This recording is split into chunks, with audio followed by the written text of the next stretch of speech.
Okay, hold on. Let me make sure everything's up.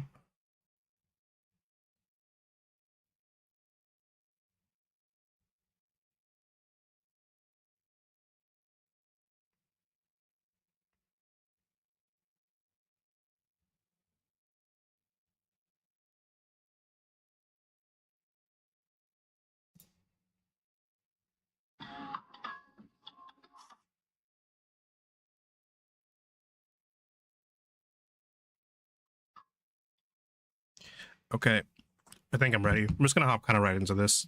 So I do plan to. I forgot I left my phone open. So because I cannot see the chat otherwise. So I think my plan is I'm just gonna keep doing the story, and then after I get the story, I might read some Mark Rosewar's design article, just because I think it could be interesting to see their thought process and stuff. So we're gonna be reading Edge of Eternities episode 2. Currently, where I'm going is just side story, main story, side story, main story. And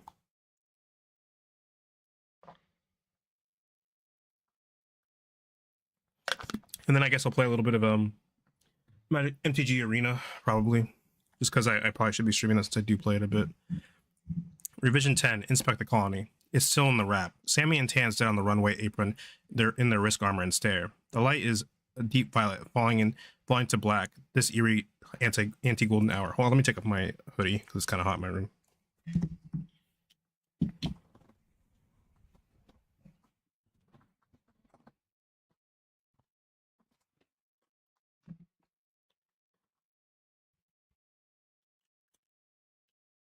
Everything looks Adobe, facing clay. So Adobe's a type of clay. The Meccans must have used the local rock to cover and connect prefab buildings when they wrapped everything up in the clinging membrane to keep it fresh until people arrived. The whole colony is still in its sheeting. Low pressure atmosphere has shifted fine clay dust over the wrap, then gathered it with licks of rain into orange clouds. It looks tasty. Is this Sammy? So why are the lights on? Sammy asked Tan. Tan wiggles his belly against the tarmac and rumbles thoughtfully. I feel machines, industrial equipment, operating near the center of town. Probably at mining fence. Those big ticks look like Jones digging said. So the thing about Tan, we do know Tan. Hold on, we do know the species. Tan is a Kavu, and it seems like they're going with Kavu as being mostly red aligned in this. Sorry. I guess I go for Cov on this plane. We do know that Cov are mostly red aligned as peers on this plane, and red. And it's interesting that Cap, like Tan, seems to have like emphasis on like feeling stuff to the ground, because we do know red cards in general do have like. So red is often represented as fire, yes, but often like another thing that Magic often uses to represent the red color alignment is with like Earth and Rock. I didn't even check if his stream was looking on Twitch. Is Earth and Rock. So the fact that Kav, who's probably red aligned based on the creature type, I mean that Tan is probably red aligned based on the creature type, because emphasis on like feeling things to the ground is interesting. The reason red tends to have that association with ground in Magic is this idea of like ground, the earth and fire being more like in classical Greek elements. They are usually like representative of more base concepts, like earth being the body and fire like something like emotion. So it's this idea of like focusing more on the body and like emotion, like freedom through action, instead of like trying to like overthink everything or like focus on the mind. Not that Reddit can't be like cerebral, but it's more of this idea of like you should prioritize on how you feel and how your body feels, and like on your instinct, stuff like that. So it's interesting that this character clearly has like a sort of like connection to the earth in the sense that they use it to like help navigate the world around them.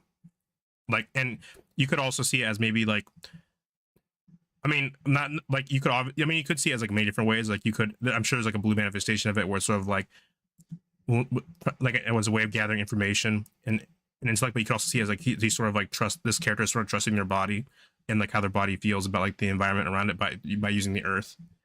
I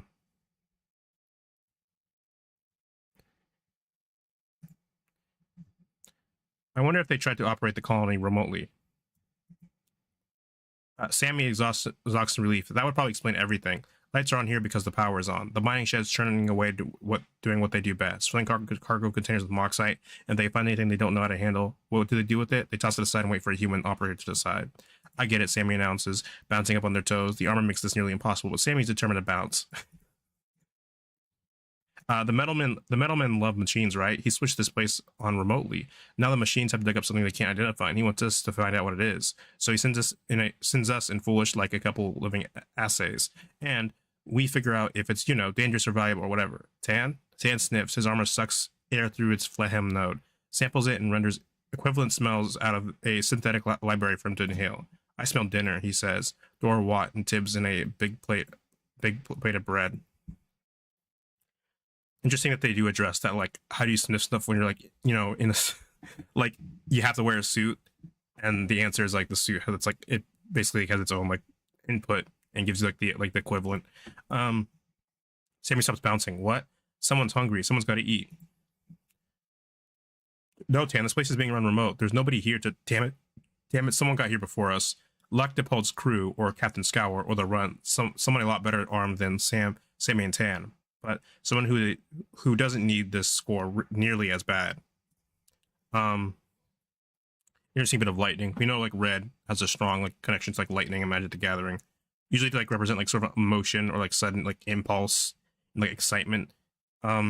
Usually the lightning is colored like red or orange there. Here it's colored yellow, which like I don't think it's supposed to like mean a ton per se about like the color alignment on, like or like red on this plane. I just think it's like just an interesting bit of visual. But I just like to convey that specifically these machines that are using it. It's a bit of like yellow green. And we have like obviously this is like we have sonic waves coming out for these. These are obviously like a place of power. Like all the lightning is coming from this guy and these things, and like waves coming out. So it's pretty interesting. Tan raises his arms. His metal shearing work claws snap open. So I guess these are like work claws to give us an idea. We know this probably isn't Tan because this is like a pretty big cop, and we know Tan's much smaller than normal. So this is probably just to give us an idea of what the machine itself, like the machine Tan is referring to, is what it looks like. Sometimes I think Sammy sends that the spread of effective and affordable personal body armor has made violence too appealing for the modern renegade. You shoot first, you probably won't even kill anyone. Just knock them out of the fight. So why not blast them and then ask questions? Captain, Tan hissed back, if you transmit, you're going to get diffed. Direction finding? Please. They don't know we're here, or they keep their smells sealed up. The modern renegade also uses sensors, like the sensors. Like the Flehmen on Tan's armor. How could they not know we're here? We flew out of the onset and did a pass over the whole colony. Oh, true. Sammy is very focused on the details, but they sometimes fixate on exactly the wrong details. So, Sammy ADHD confirmed. So why wasn't anyone waiting on the runway, afraid of Siriyama's guns? The ship has no guns. Maybe they're squatters, but who would squat in Sigma, where you can't breathe out a slipsuit? Someone who really needs to hide. The middlemen send them to take a bounty. Sammy spiders up between two adjacent housing blocks. They have to stop the sneeze. There's mold in their armor. Which, that does not sound pleasant. When they inhale again, their phlegm activates and they smell. The armor's imitation of tasty raw chicken and raw beef, piled up on a plate of injera bread. I think I'm next to the smell, Sammy sends. Let me find a window to peep through. They crawl up through another half a meter and stick their chin over a windowsill. It houses sensor's irises, open right and at the forehead height. The house transmits quite loud and clear. Welcome to the Chop Right family home. We invite a guest for dinner. If you're in need, take a look at our manner slate and leave your boots on the mat. Our 2-year-old isn't comfortable with guests, so please let her set her own boundaries. Good sneaking, Tan thought, spotted by a house. I didn't know it was an extrovert. Sammy ducks back down, waiting for whoever's eating inside to make a ruckus or probably shoot them through the wall. Nothing happens. Sammy calls up the house manner slate on wireless and gives it a scan. Polite, fashionable, no sign of a strong religious affiliation. Monoist, Sunstar, Sumwist. So, hold on. These are actually Faithal, Bersertis, Reform Pith, Deform Pith. So it seems like there's a lot of religions on the edge. Because we have not heard on the Faithful, the Bersertis, the Reform Pith, and Deform Pith yet. And I don't think there's any information on them in the Planeswalker's Guide. This is not a complaint. Because so the thing about like a lot of Magic is I think some people assume that what we see in a specific set or a story is like all there is on a plane. But especially lately, Magic usually just chooses like to hyperfixate on like a specific area. So we're focusing on a specific system, and I think the biggest religions in the system are the Monoist and the Sumist, but they're not the only religion around, we can assume. Of course, they also said they say Sunstar. Sunstar's mostly work the Sumist, but we have I don't think we have any mention of the Faithal, the Basurtis, the Reform Pith, and the Deform Pith. So I think these are clearly these could be, you know, teamed up with the Monoliths or Sumist, but I think these are just like a little something to explore later if they ever come back to visit this plane. Like I think it's reasonable to assume there's other religions that maybe aren't as big as the Monoliths and Sumist, and maybe the Monoliths and Sumist are just the biggest religion, or maybe they're not even the biggest religion. Maybe they're just the biggest religion within this specific system, the Sothera system, and maybe other religions. There's other like bigger religions or religions that are just as big, or a bunch of small religions, etc. None of them apparently answers to the Chopwrights' existential questions. There's a constructive certificate 3 years old, but the Chopwrights never actually show up. Their friendly house just sat there under the soft rains. Sorry, I just gotta hold on. We gotta reprocess this because I got distracted by explaining that.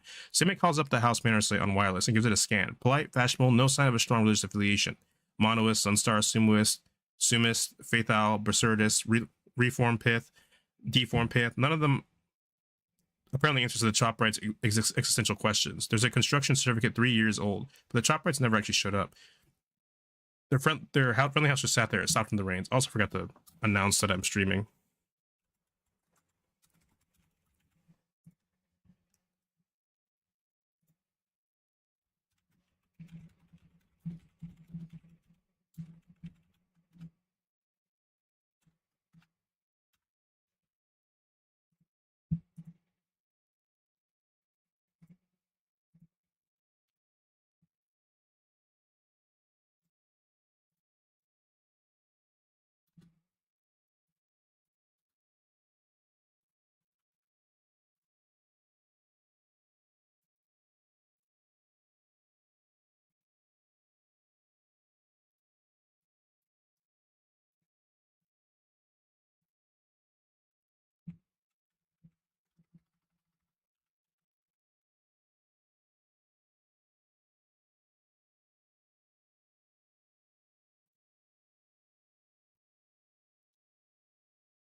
Hold on, people are cooking in the timeline. Give me a second.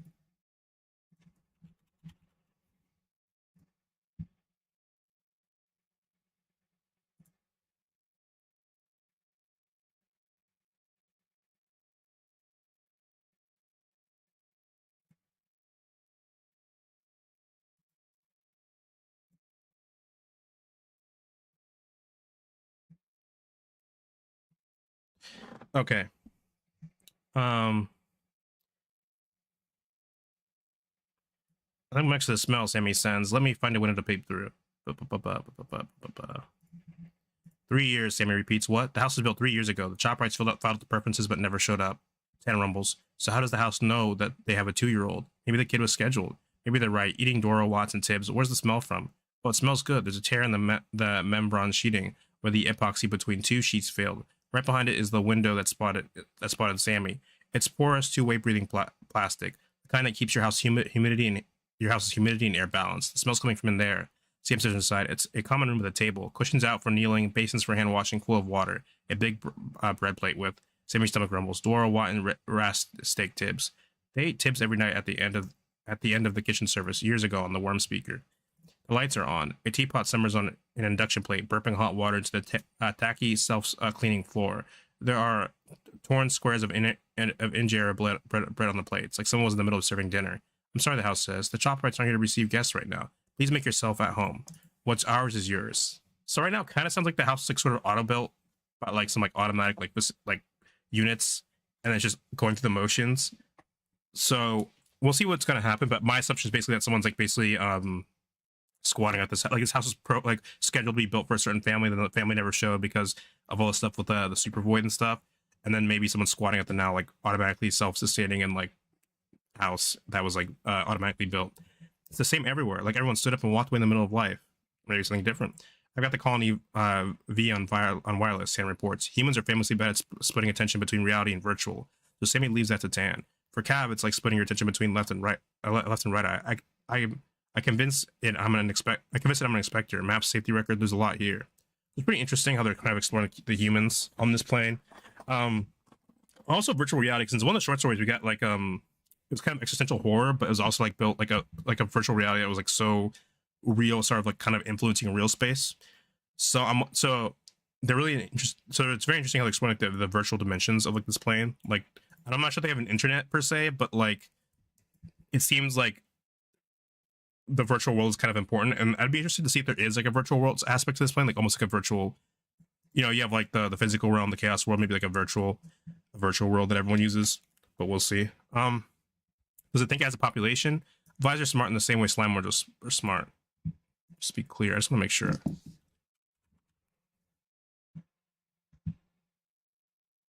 Yeah, it's just like their AIs, the non-sentient AIs, I think.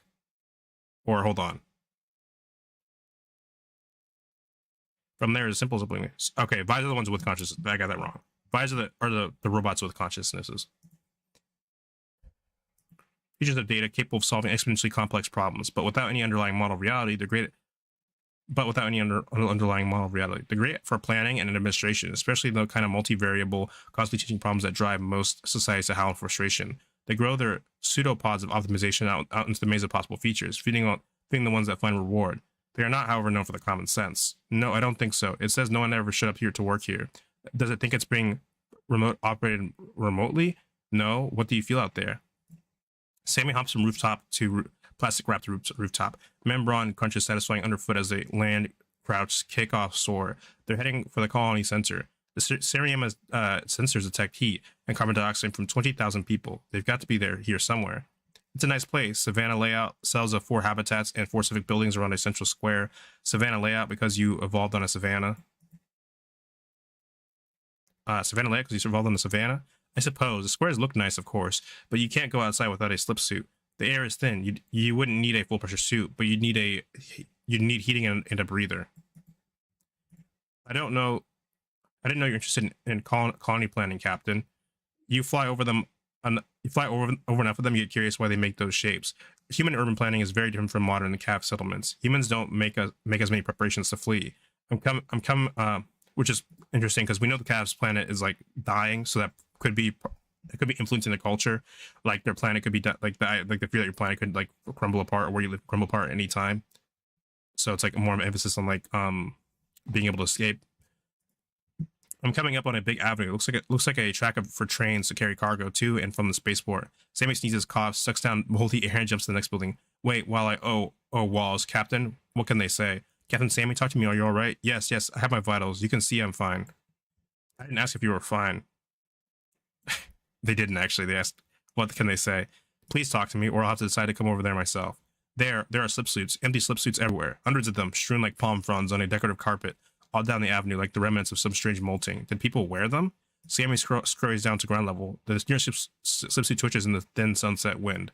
The attached breather is switched on. It's run empty. Sammy loves to touch things, maybe a little too much. They twist off their right gauntlet. They stretch their bare fingers out into the cool air and stroke the empty slip suit. Warm my skin, wet. It's sweating. They look up at the fields of empty suits and get an ugly chill. Yeah, they're recently used, like people tore them off a minute ago. This kind of reminds me of the short story where like the guy was tearing off his suit. He was going mad because like the influence of like the place they're in. So I'm wondering if that's like a maybe similar thing. They turn this empty suit over, find the seal, and push a hand inside, expecting to touch ghost flesh, but there's nothing. Sammy shivers. Ask the Vi if there are people hiding up around here. A storage container full of substance cracked open. They blew down this road. What? No. And the breathers turned on and ran empty? It doesn't make any sense. I'm not guessing. The Vi says the storage containers upwind have bad gaskets. One of them cracked open. The slip suits blew away. Then why are the breathers switched on? Maybe they had bad gas. Maybe I feel like I'm stupid voice. Maybe they had bad gas. Maybe they had bad gaskets too. Sammy rises from the translucent husk, looks around. Tan, stop being reasonable for a second. It looks like 100 people dropped dead and evaporated and left their suits behind. It does feel like that. The metal man wanted us to find something important here. Why did he only send us? Just us. No muscle, no minders, no losers with a broken down ship. I'm not a loser. That's true. You're not. I'm sorry, Tan. Yeah, put some fucking respect on Tan's name, bro. All right, chill. What if he only sent us because he's trying to limit his losses? Arumbo on the radio. I think he knows what got dug up here, and he's sending us to see. You think he knows what got dug up here, and he's sending us to see what happens? Yes. What should we do? Go back to the ship, pre-flight her, get ready to take off the moment I'm back. And if I don't come back, you've got to find someone who will look for Miri. No. Sammy sneezes on soup mold. What? Tan never makes decisions. I'm staying with you. Let me limit my losses. Tan rumbles elliptically, and I want to stop talking about the sound. And elliptically, rumbles elliptically, and I want to stop talking about the sound. Captain, I'm checking on the Vi's audio records. There's something. What is it? I'll send it over, of course. I've got the sound all set up for Cav hearing ranges. Tan, just tell me. The Vi hears something at the center of the colony, near the big tick sheds and the mining vents. Captain, I think it's a cat. Holy shit. When Miri lived on Siriema, she had a routine. We can't quite call this is the cat, I assume. Also, now that I think about it, I don't think that there's a cat with a similar name. I don't think it's Miri the Cat Warrior. I thought I was going insane, but apparently, yeah, I forgot Miri's just a character. I don't know if this is supposed to be the same Miri. I want to say no, this is probably not supposed to be the same Miri because I'm pretty sure this Miri is probably dead because she's very old. It's probably just like a cute little reference. But this is from like the plane shifted, like the different timeline where she got cursed.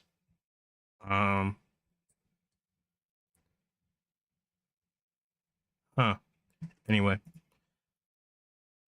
it wasn't that reliable. A habit, a behavior that she would sometimes emit. She would roll on her back and make cryptic gurgles until someone, Sammy often, reached down to her creamy white belly fluff.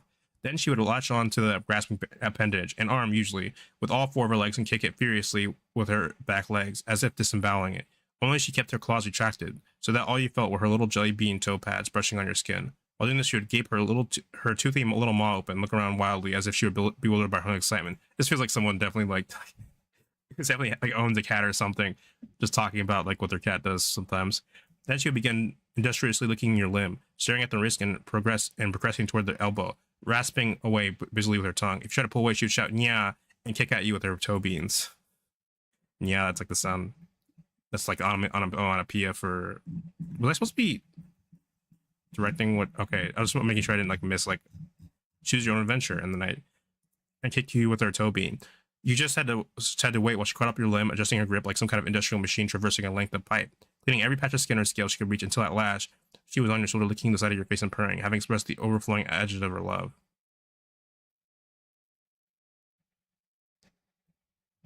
Okay, we'll see. I mean, I feel like you can just kind of scroll down, like if you want to. This just lets you skip over certain parts if you just want to get straight to the point. The colony Vi is revision 10, Query of the Vi. The colony Vi is extraordinarily intelligent, but it has no need for self-awareness and no concept of reality. It is a network of data and phase space. So this is like, yeah, so I'm wondering if phase space is like some sort of virtual reality. Like we have kind of like, so I'm wondering if like whenever like sometimes characters are missing, like in the side stories we saw, I wonder if sometimes what's happening is like it's phase space interaction. It experiences nothing as Tenek shows up with questions. Tan the man. As Tenek shows. This seems like a fucking like Xbox ass username. Like you're like, what's your name? Oh, my name's Tanek. We'll go with Tan the Man. I wonder if Sammy made this name for them, or maybe they just made it for themselves. It's funny either way. Why are the scarred slipslets on the spaceport avenue? They blew away from the storage container with a failed gasket. The clumping is within the stochastic distribution of wind-blown randomness. So by having no self-awareness, I'm wondering if it's just giving it like the most like reasonable explanation as opposed to like what actually happened. But we'll see. Tan the Man. Why is the food Tan_the_man? Why is the food hall in the avenue serving a full meal? Captain Salmon reports carboys full of cactus tea and melting ice. There are buffet stations with adobo, raw chicken, induction heat. There are loose food trays. There's a garlic sauce spill with boot prints in it. The food hall mechans prepared a full meal as a rehearsal. One mecha suffered a mechanical failure and dropped its load of trays. A maintenance mecha arrived to repair the failure, leaving the boot tracks you observed. Tan the Man, why would you prepare a full meal as a rehearsal? There was a refrigeration failure. The food would otherwise have spoiled. Tan the Man, it seems as if the trays were dropped by people fleeing in fear. They were not. There are no people here. 10 the man. Captain Sammy reports a roadside fireman has opened onto the tarmac to create a puddle. Several work gloves drift on the surface. What is the explanation for this? The fireman had faulty gaskets. Maintenance mechans opened the valve to lower the local pressure in preparation for repairs. The work gloves were blown here along the slip suits. 10 the man. It seems like people opened a water tank, dipped the glove hands in it, and disappeared. There are clear surveillance records indicating otherwise.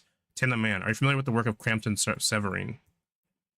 Crampton Severine is a human author of horror and uneasy fiction, an art form which exploits the human ability to entertain the unreal as emotionally relevant.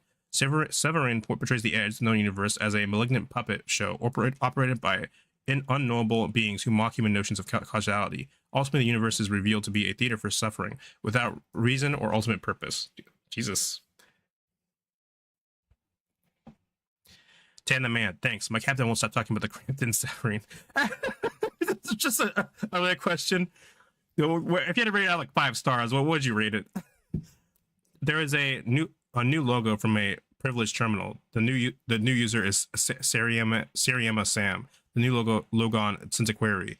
Seriema Sammy. Inventory non-worker life in Sigma's reach. The Sigma's reach colony has no life on it, worker or otherwise. See, because it's giving 2 contradictory answers. It's saying that.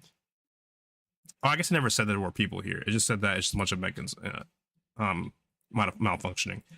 The Sigma's reach colony has no life on it, worker or otherwise. Some livestock were grown in test batches, but they lacked any higher nervous system.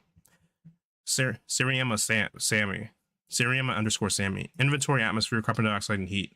Atmospheric CO2 and heat is consistent with the colony's anticipated population of 14,000 workers and their families. Seriema Sammy. Why? Carbon dioxide off-gassing and thermal stresses caused by tidal forces acting on Sigma.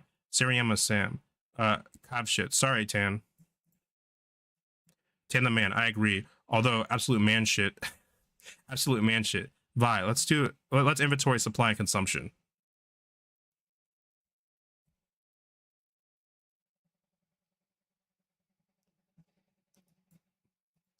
Oh, she said Cav. It took me a second because he said Cav shit. Because they said Cav shit. And then Tan said man shit. Yeah. It's because like saying bullshit, but I guess like because the Cav on this plane are like actual people. So it's like, it'd be like the equivalent of saying that, yeah, like man shit. Sigma's Reach has received automatic delivery of consumables, such as water, food, spices, tools, medicine, clothing, and low-pressure safety gear. Tan the man. Why? High spoilage and stockpiled supplies. Required replacement. Seriema Sam. Is the spoilage rate consistent with the consumption by a population of between 10 and 20,000? Yes, but there is no such population. The actual cause is storage container gasket failure. The probable cause is a polymer eating microbe that arrived with the first wave of colonists. Seriema Sam. What? The first wave of colonists? The VI detects and prunes erroneous low-level connections in its bulk. They seem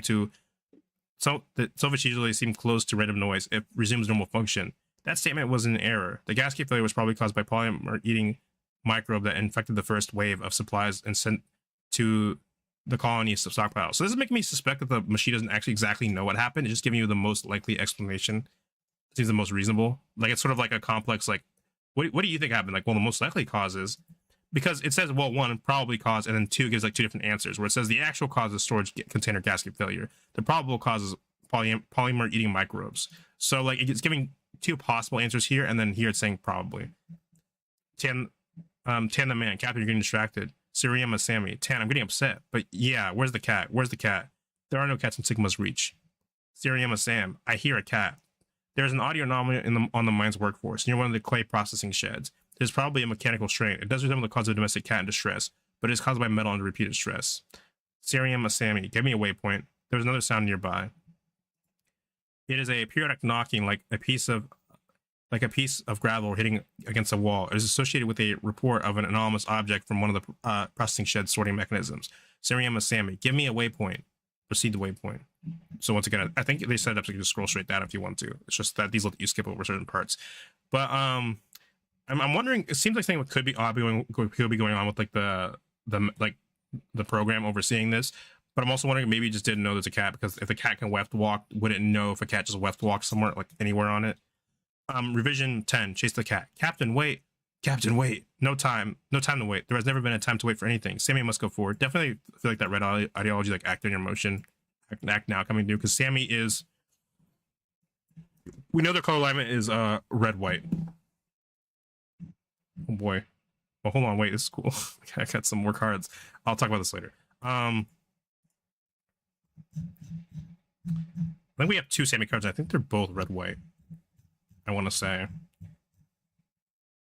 Yeah, so it's actually interesting also how we get 2 different cards. So usually when you get multiple cards in the same set, it's like a character, like it's kind of like the character arc. But it's interesting how we have this is like sort of like Sammy. One is like Sammy at rest, and the other one is like Sammy like in the middle of combat.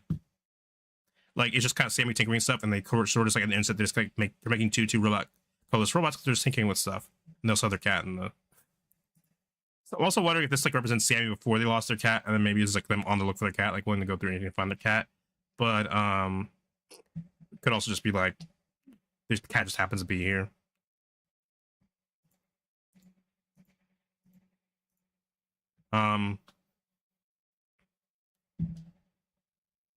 If this is Sammy, I'm wondering if this is supposed to be Tan, maybe.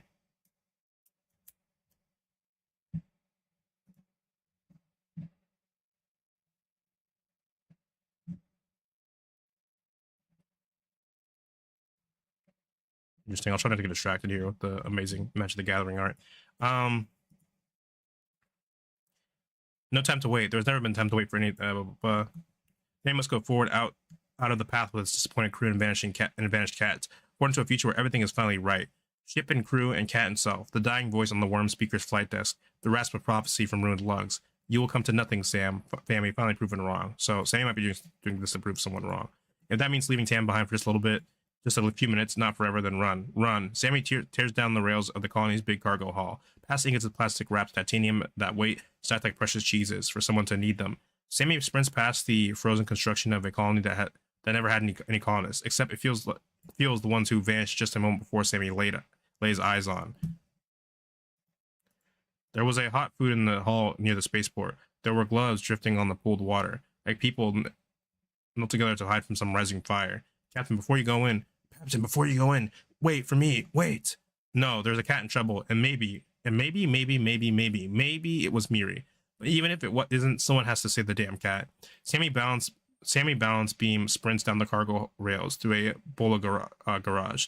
The huge biolabor amplifiers are caught in crazed postures of urgency. They're unplugged from their maintenance cradles, tethers and plugs, tentacles wild, bristling with wrecking magnets and water. One of them can't hold its posture. It staggers as if shoved. It's onboard set shouting, "Work regime violation." There is no one piloting the bola, of course, just like there's no one to exhale 20,000 human bodies worth of carbon dioxide and heat.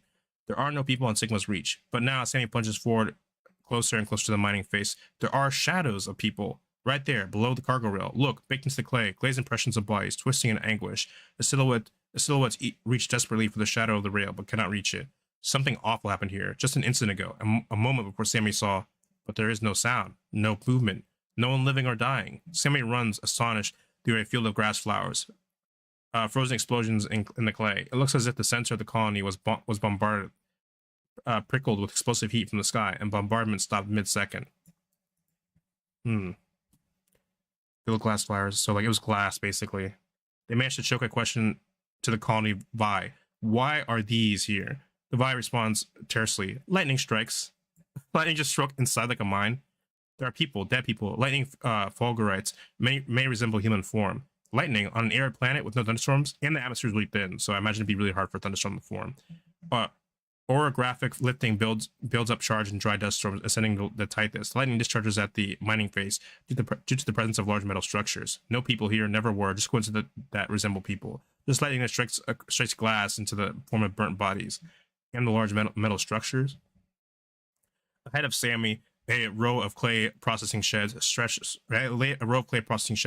out to the left and the right, their beetle shell backs, ready to open and deliver their yield to grasping cranes, are patterned with bright graphic tiles of Eumidian midden mass art. So Eumidians are the insect people we saw. We've seen around. I'm wondering, so I don't know if this means they were built by the Eumidians or, I mean, I have to assume they're probably built by Eumidians. So the set show that Eumidians do more than just like constantly terraform the world. At least like, it might still be related to the terraformation somehow, but like they like interact with the rest of like society and stuff. Turquoise emitting acid digesting the block compost of the paste into green glowing future. So yeah, the huge machines would do most of the work of mining here. Maybe the metalman switched. Maybe the metalman has switched them on and made them active. They take in clay and fracture it, crush it, grind it, screen it, dry it, calcine it, bleach it, plunge it, and extrude it into processed product. Anything strange they find would be stored, waiting for someone to come check them out. The sound of the cat is coming from the nearest processing shed. Sammy kicks off the rails, vaulting 3 meters up and forward to grab the access ladder behind the shed's folded up work ramp. They slap at the emergency release, huffing and wheezing on the suit mold, and pull it so hard it twists. The hatch slashes open. Sammy wiggles in head first and plunges down the access chute. Up ahead, the irregular rattle of something slapping metal into metal, then into wetness, and then the ball of a cat in desperate distress. Hang on, Sammy shouts. Hang on, I'm coming. They fall out of the emergency access way, straight forward into the pitch dark. The floor is soft. They hit with a nominal oof. Suit lights revealing a label on the fabric floor. Quality assurance sys 01. Then the darkness, a cat meows softly. Miri, no response. Just a random rattle of something hard hitting metal, hitting wetness. Sorry, Sammy whispers and fires suit sonar into the darkness. A QA assist is a soft-walled bladder. The walls are made of detonation-grade membran, capable of stretching 100-fold without breaking. Sammy says, what's the purpose of the space? The Vi doesn't answer. The QA assist is isolated, mechanically and otherwise, from the rest of the colony. This is where the clay processing shed stashes anything it doesn't know what to do with.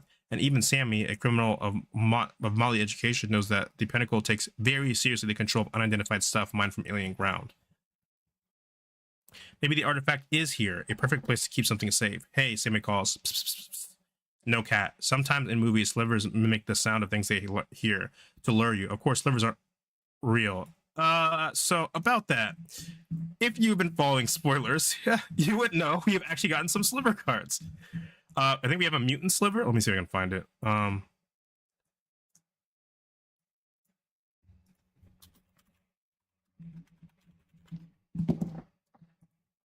Yeah. Hold on. Because we do. Hold on. Hold on.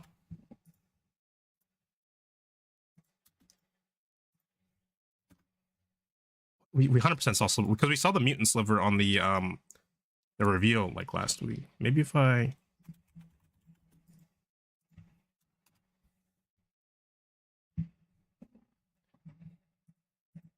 Okay, hold on. We're gonna have to like pull up the YouTube here.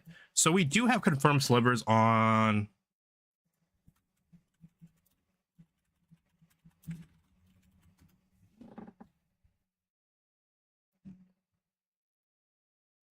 Right.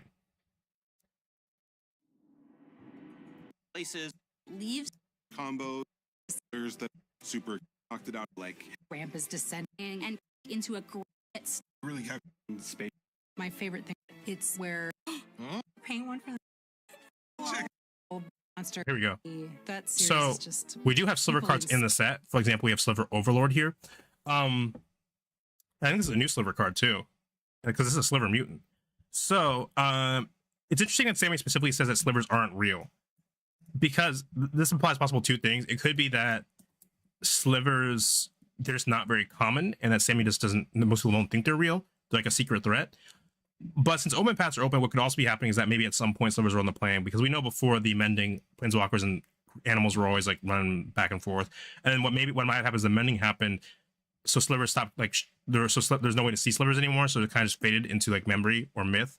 And then now the open path is open, a sliver might spill into slivers might start spilling in the planes again and start like spreading like the hive mind like sci-fi stereotype, like a Tyranid or something. Like they might just start spreading and multiplying en masse. So that's interesting. It could also be that slivers are just always here and they're just like something's making them wake up, basically, or they're just not very well known. But it's also interesting that they're mentioned. There's an armored shutter at the far end of the cyst. This is what the shed ejects. This is where the shed ejects unknown objects. They roll down to the inspection pole at the bottom of the cyst. The armor shutter has popped loose. It's wiggling free. Is that where the cat sounds are coming from? Tortured alloy. The pool is a greasy clear puddle of sheer starch. Sheer starch acts as a solid when struck by anything moving too energetically. This is actually based on like an actual thing.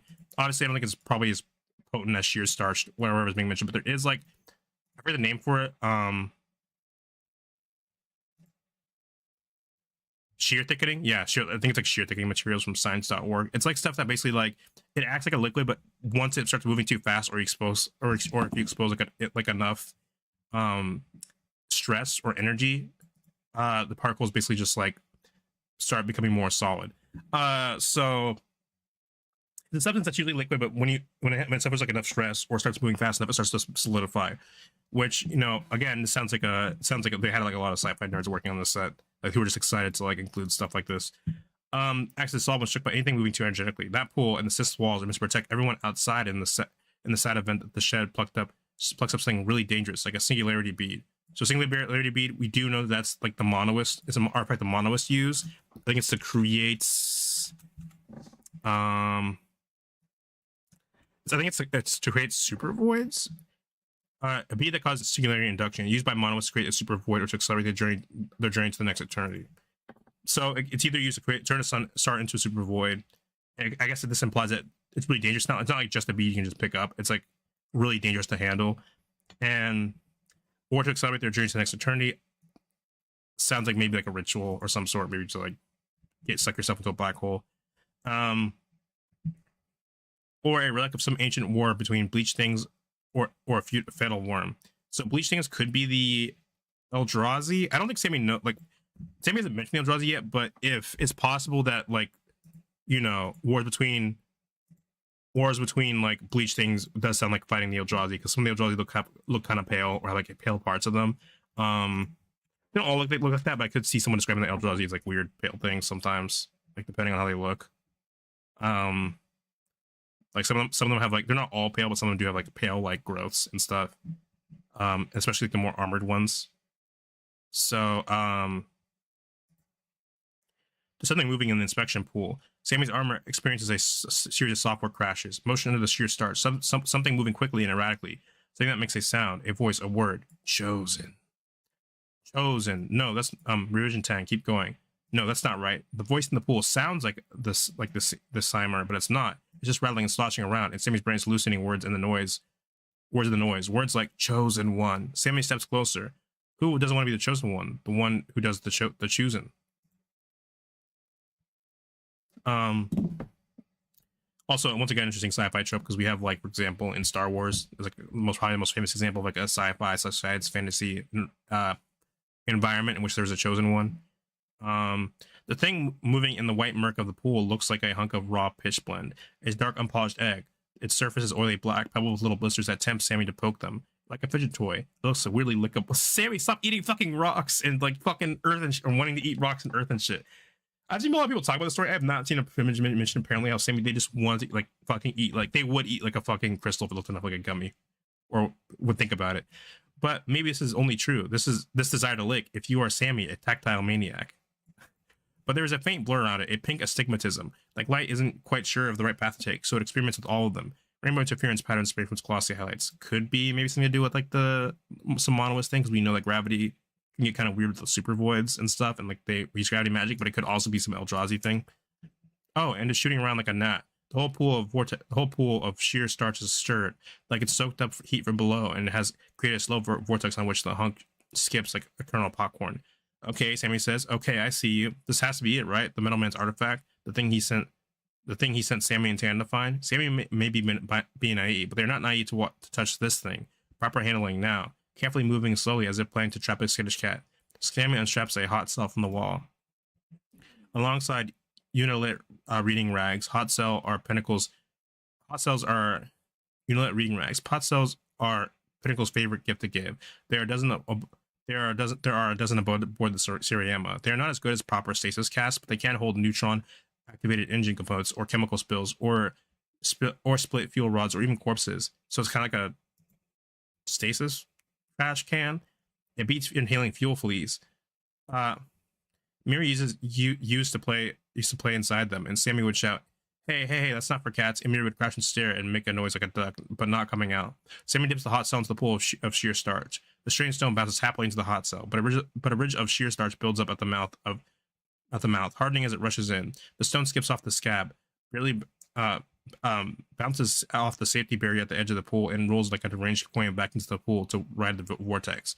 Like an orbit, like a spaceship hurling toward a black hole, but always just missing. Like a Voyager chasing a cat, never quite making contact. Like a dying traveler on the worm speaker's flight deck, trying to finish a sentence, never making it to the end before the killing wheeze catches up. At the glimpse of a perfect future, always just out of reach, reaching, but it's gone. Sammy shakes their head sharply. Remember your hunches. The metal man sent you to get something he couldn't get by himself. But he only sent you instead of a whole gang of his minions because he wanted to limit his losses. Maybe this thing puts a curse on you when you touch it. Maybe you only live 12 days. Maybe slivers grow inside you and jump out your ears. This feels like an alien reference, like a reference to like the xenomorphs, who they grow inside you and they jump out of they jump out of your guts and stomach instead. But whatever it does, the metal man wants it, and if the metal man gets what he wants, then Sammy has the chance to fix her ship and keep going, keep flying, keep searching. Ah, walls, Sammy says. Ah, sheesh, Tan. No, don't ask Tan. He hates to make choices. And anyway, he's outside. Me, should I do it? Should I grab it? The voice in the pool says, chosen one.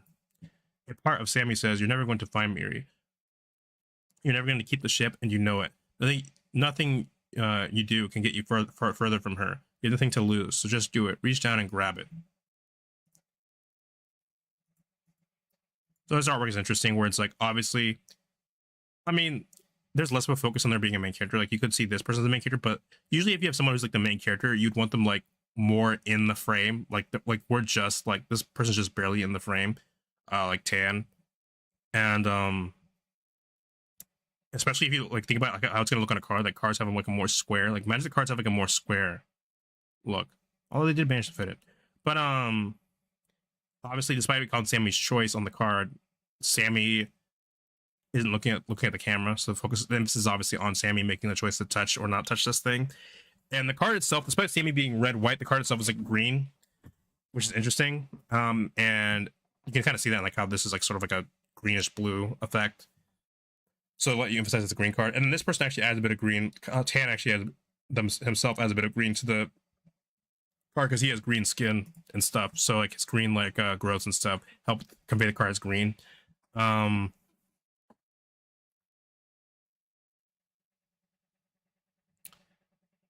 this is kind of what happened. Born in danger, but Sammy's got fortune indeed. So you could see this as like maybe Sammy falling with like a natural call almost. Sammy leans down, reaches out. The stone ricochets around the perimeter of the pool and reaches for Sammy's hand like it's coming home. The voice in the noise is louder now, and it's not saying chosen or chosen one or choosing one or even chosen one. It says choosing one. Captain Tenek says. Captain Tenek says. Hey, Captain Sammy. Captain, stay with me. Captain. Sammy whirls in shock. Something terrible has happened. Tenek's armor is cracked and burnt. Huge spines of black glass protrude from his back. His war claws are still open, broken by some terrible effort. Tenek struggles towards Sammy.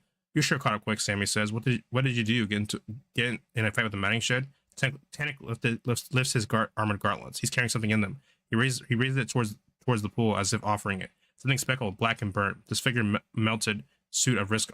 A disfigured melted suit of risk armor. Trailing buckles and straps and several cables. A shattered visor. A stain of mold. A staring face.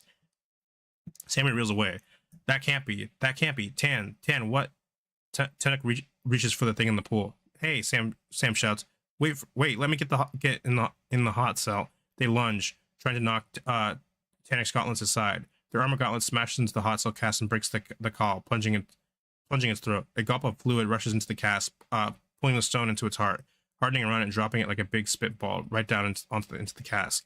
Sammy almost gets away clean, but on the way, the rock knocks against Sammy's gauntlet.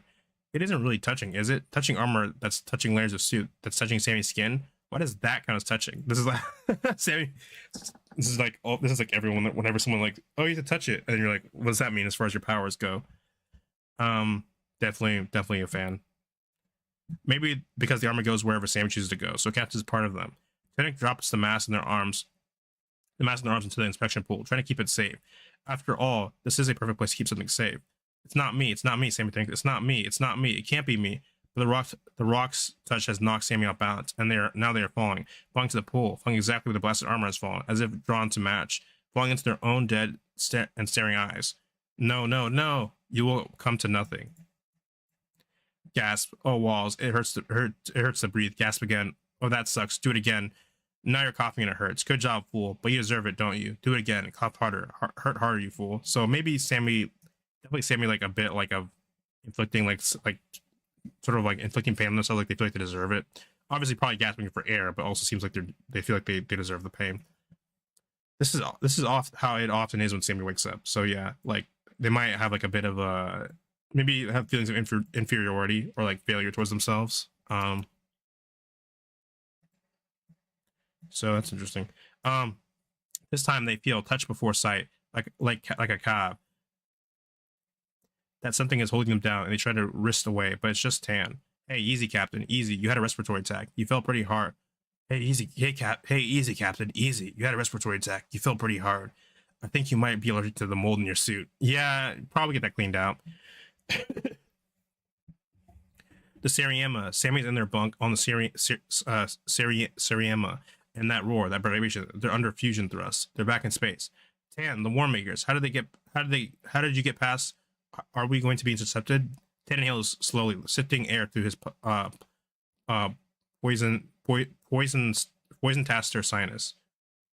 Is that like an actual thing I should know about? I don't know if it is. Did you dream about War Makers? There were 4 hoplite War Makers. I remember the Pale Star set them on everyone trying to escape. I wonder if this is a bit of time travel, because we have been getting like stuff like comments on like you're going through this like event again, almost like as we go through the story, like how it's broken up. So I'm wondering if what's happening is Sammy's going through a time loop. Tan tugs one of his dangled horn hairs, a very literal capture for hang on a moment. He peers one-eyed at a diagnostic patch on Sammy's forehead. Sammy tries to ask about the War Makers again, but Tan hugs sharply on his horn hair, turns and studies the diagnostic patch with his other eye. I don't think there's any brain damage, he says. I understand that's very serious in humans. Cat brains are a bit like livers, except instead of filtering toxins, they process physical trauma. So I'm not really sure that makes any. Then like, okay, you seem to have avoided any new excesses of character. Tan, the calling the people, they were killing the people, but it's all going. It's sliding like muck through Sammy's fingers, like sheer starch down a drain. Oh, to have Tan's stable attention. Tan attention stack. There was a calling. There were people, and they screamed and they ran. The ground around them erupted in black flowers. This awful light came down and rastered over them like it was checking each of them for a barcode. Beads of glass bled from the soil. People fell or vanished, and they left burn shapes in the clay. No, none of that happened. Sammy pants in fear and runs hands through white, sweat-soaked hair, and cannot for the life of them remember why they are so afraid. We dodged a pale star on the way in, Tan says, a solar night patrol, but they went off chasing ghosts, remember? So we did see that happen earlier, but also the solar nights are part of the Sumist, the Palatinate.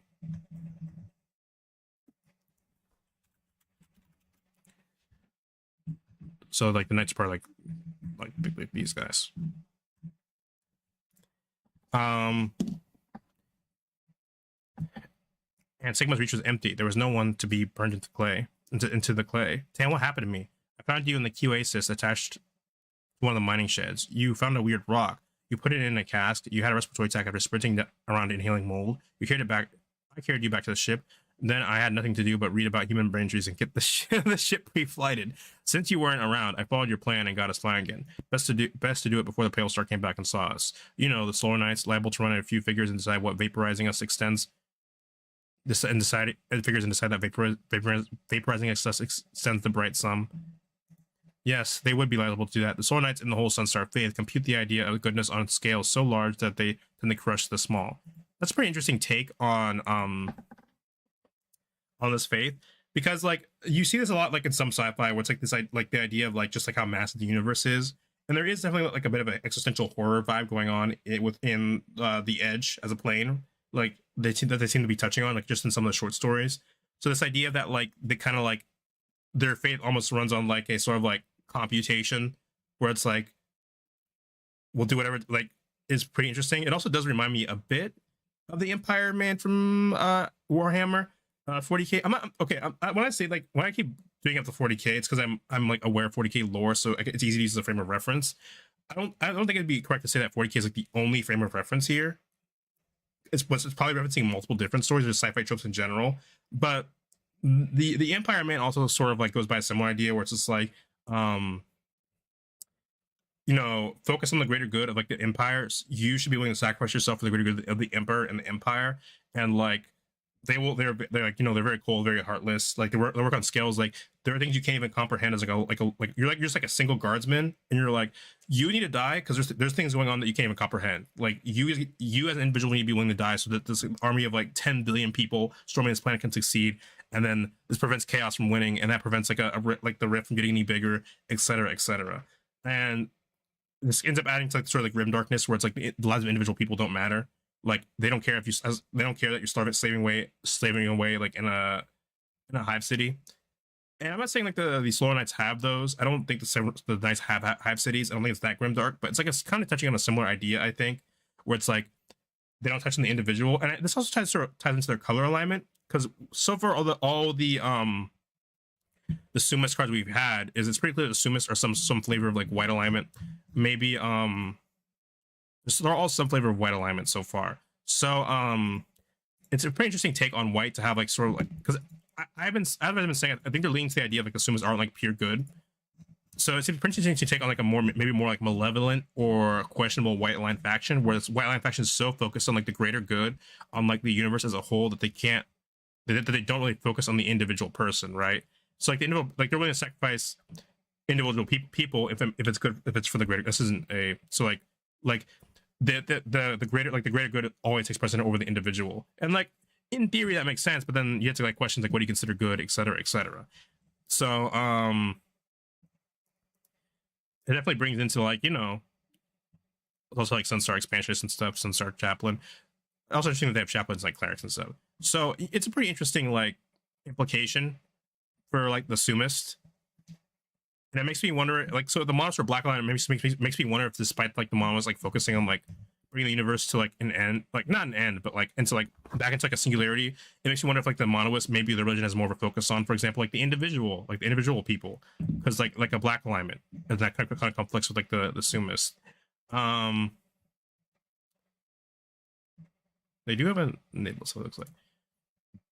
Yes, they would be liable to do it. The Solar Star Knights and the whole Sunstar faith compute their idea of goodness on scales so large that they tend to crush the small. If it's mathematically likely that your presence might distract them from an enemy maneuver that reduces their chance of victory or factionality, thus jeopardizing an Ultima, the future of the stars, and the Cosmo, it becomes immorally imperative to erase you, just for the kind of potentially is possibly distracting them. So yeah, so this does give me sort of aspects of Emperor Man. Not that they are necessarily like the only inspiration there or like the direct inspiration, but like the idea of that like if you're like a commissar and you're like, we gotta kill this guy because we gotta think about the morale of the troops, and the morale of the troops are bad, and like we might lose like control of the situation. So it's just like, yeah, so just shoot this guy, get him out of here, because it's like the most logical thing to do. I'll just have like a bit of blue, like sort of like just crunching the numbers and going like, well, like it's the most efficient to get straight to the point and just kill this guy, or maybe even like a bit of black, like doing whatever it takes to like for the greater good.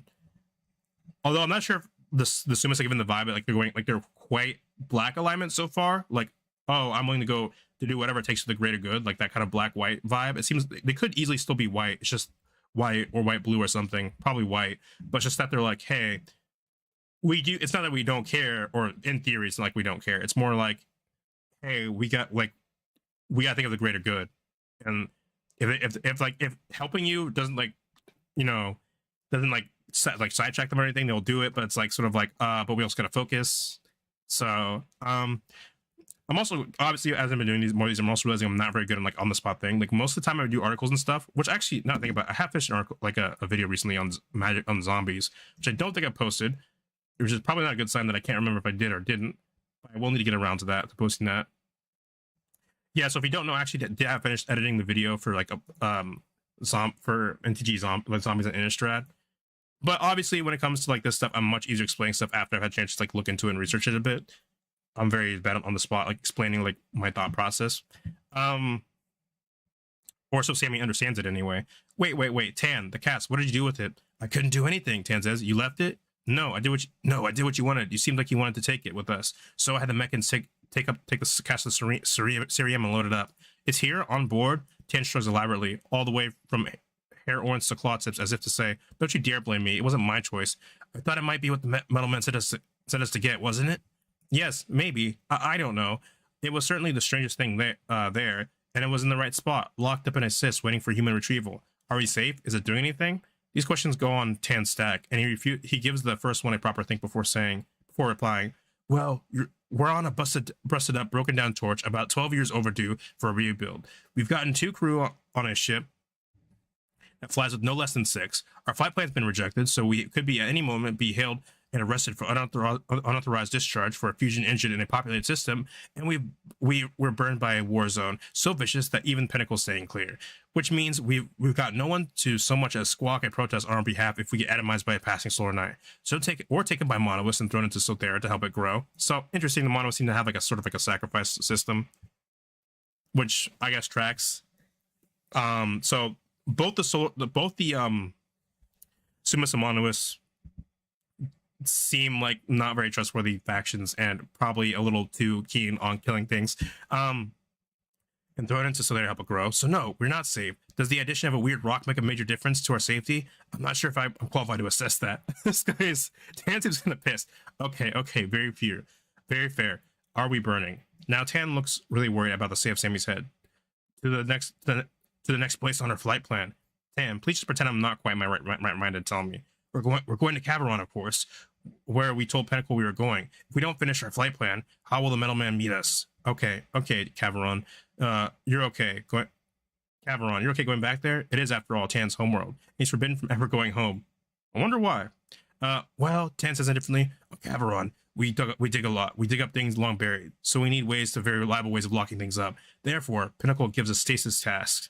Tan, you're brilliant. It's the perfect place to stash a weird artifact. A stasis cask contains a loop in space-time, an orbit along which everything falls at an appallingly rapid pace. So rapidly, and therefore so sludgy with time dilation that to the outside world seems frozen. Like those black glass flowers. I wonder if black glass flowers are a reference to like what's that card that was banned? The one that produces all the mana. Black Lotus. I don't know why I called it Orchid. I don't think these are Black Lotuses, because Black Lotus is an artifact. I don't think these are Black Lotuses, but it'd be a very interesting reference. Like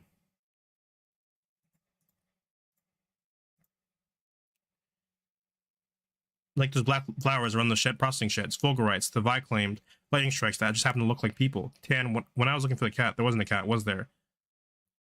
Lots of things that sound like a cat, no cat. I saw things like people had burned up and left their shadows behind. I thought a terrible thing had happened, and they could not remember it. They could only remember the fear and the need to run deeper into the fear to save something. Like on the Worm Speaker, where they were almost a hero, except unlike the real heroes, they survived. Okay, Sam might have a bit of survivor's guilt and an inferiority complex, which would explain a bit. But the source of the fear is obscured now, swallowed up in itself, like the sun Sothera swallowed by its own darkling core. A terrible thing dwells inside Sammy, buried between heart and spine, like a sliver embryo. Hope it's not an actual sliver embryo. Tan turns his head to face Sammy straight on. This is like looking away for a cat. Neither of his eyes can quite focus straight forward. I guess it's kind of like a horse or like a bird, where like the eyes more on the side of their face. So it's kind of like their blind spots. It's kind of like it's kind of like a side eye or something, or trying to look away from you. But it's not the same as ignoring Sammy, because even without sight, Tan's wide mouth and all the keen nostrils inside can still taste the air. I saw the same things, Tan says, but I can't decide what they meant. It was all explainable by coincidence, a series of ghastly coincidences. People putting their hands together in the spilled water. What could that mean? Or was it just windblown gloves? Cramped and severing, Sammy says. If you insist. Tan's jaws churn, reaching out, huffing in air, bringing it back into Tan's poison taster sinus. There is one more strange thing. While you were out, I checked the local mallow registry. I wanted to know what kind of things we would be able to ask for on Caveron. I noticed the gift value of Moxite's been sliding. The gift value of Moxite's been sliding steadily for the past 10 years. Where? On Caveron? Everywhere in Sothera. Also, interesting they mentioned like Sothera's like a war zone. So like they're doing an interesting job like showing that Sothera is not like the necessarily entire rest of the edge. Like Sothera's clearly like a weird place. Like it's a dying system. There's a massive war going on between two factions there. It's like other parts might be more or less peaceful, but depending on where you go. As if Moxite were becoming more common. Yet, yes, like someone opened a new Moxite mine here. Maybe the mine at Sigma's Reach. But the mine never started exporting. Nobody showed up to work it. The Mechans can't do it all themselves. Tan, there are rules. Mechans left to their own devices and optimize their work into absurdity. So I'm wondering if maybe it's like Tezzeret or Jace basically like using their skills to like use Moxley to make money for some sort of project or plan. I agree. The registry agrees. The mine never opened. The Moxley supply never grew.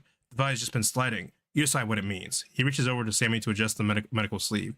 You should rest. I'm going to clean out your armor. Too much mold. Yeah, they should have been done that. We're almost out of enzyme cleaner. Don't forget to dilute it down. Enzyme cleaner? I was going to lick it all out. Tan, I'm joking. All that tasty mold is ruined with the human smell. Tan, that's disgusting. You think eating mold is disgusting? It's disgusting when you leak salty, hormone-rich coolant from your entire skin. Now we can both find your armor disgusting. I guess to be fair to Tan, we do eat like there are certain forms of mold we use, like in certain cheeses and stuff, that are like okay. All right. Point taken. Don't forget to. I won't. Tam says without even knowing what Sammy will ask. I never forget. We'll be clear in the range of the Cavalron of Warsmen soon enough. I'll wake you then. The act is finished. Everything is in motion. You can follow Sammy and Tan if you want. Jump straight ahead to their arrival on Cavalron. But something else is happening. Something I want to show you. Something very important. Don't worry. We'll get back to Sammy and Tan and the Siriema and Miri. Everything comes together in this and everything. You know what I'd love? This is making me realize I'd love like to, because they've been talking about like an MTG animated show. I'd love to like maybe like Visions or like a sort of like anthology of like maybe like a short series of like they could focus like different like Magic short stories that are like already written and like animate them or something. I think that could go hard. Can I not see what they were about to talk about? What do they want to show me?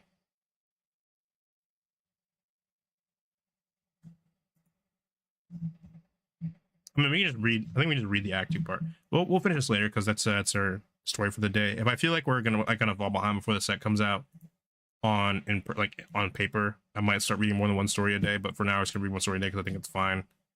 I don't know. We could look at how long is Mark Rosewater's like how long is Mark Rosewater's like piece on like his designing of Magic?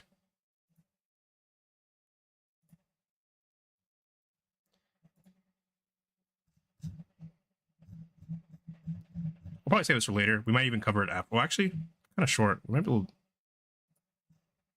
able to just read it. You know what? I'll just take a drink of water. We'll just read this, and then maybe I'll play like a little bit of Magic Arena, and then maybe I'll hop off, and then maybe I'll come back tomorrow or later today or later tonight.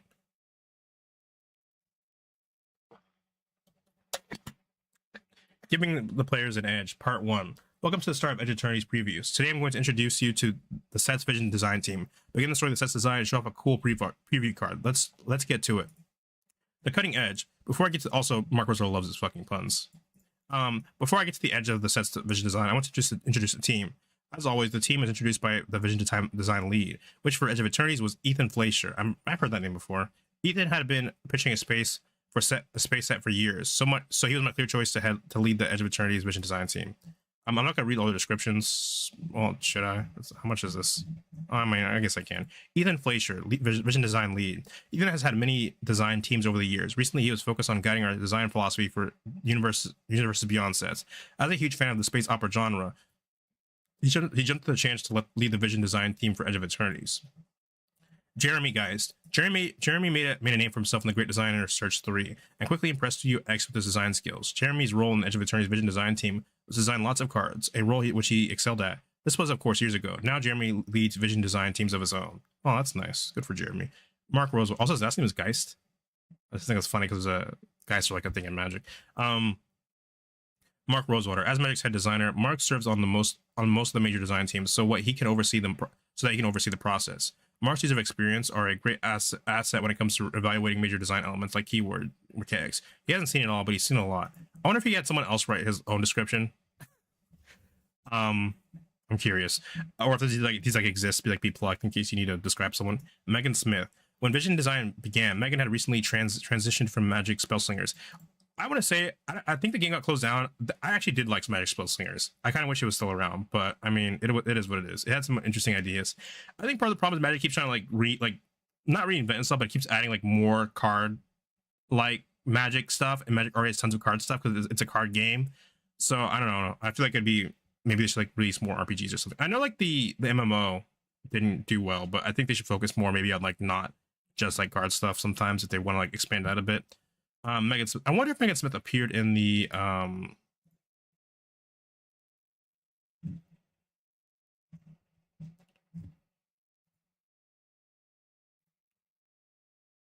wonder if Megan Smith appeared in the if any of these people appeared in the debut. Eternities is So there's Mark the edge of the Shrew. multiverse. The way that our amazing Cameron Williams. He's the commander the design. main story. So there is a Some because we Huge. the way So unknown. Jaden Clem. I feel like I used to be like Always fast forward this by also like pulling been it down, but now it Final doesn't work anymore, and here I don't know what's going on with because that. we so are Found ways to get I don't know. Well, I don't want to get too distracted.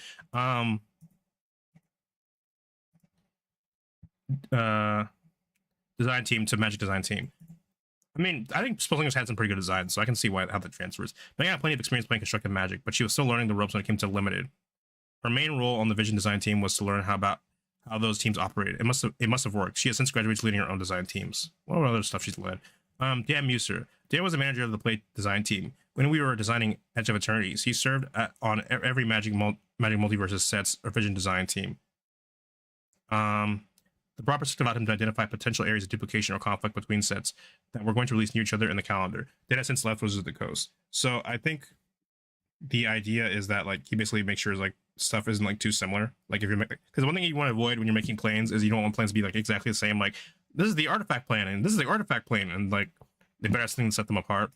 Because I imagine that especially like for example when I was writing my own when I was making my own sci-fi fan plan, my idea was like artifacts, enchantments, and lands.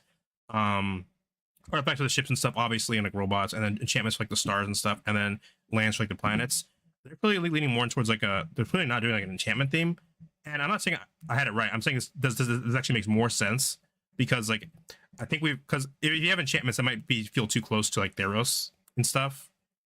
So I guess they went with trying to make it more distinct by focusing more on artifacts and planets. I mean artifacts and lands. I'm not really sure we've had like a plane that's like the artifact and land plane, you know. And a lot of planes have like, I think people kind of like misinterpret like what like sort of like there's like the idea of like Planet of Hats, where it's just like there's like the only difference is like they're wearing hats.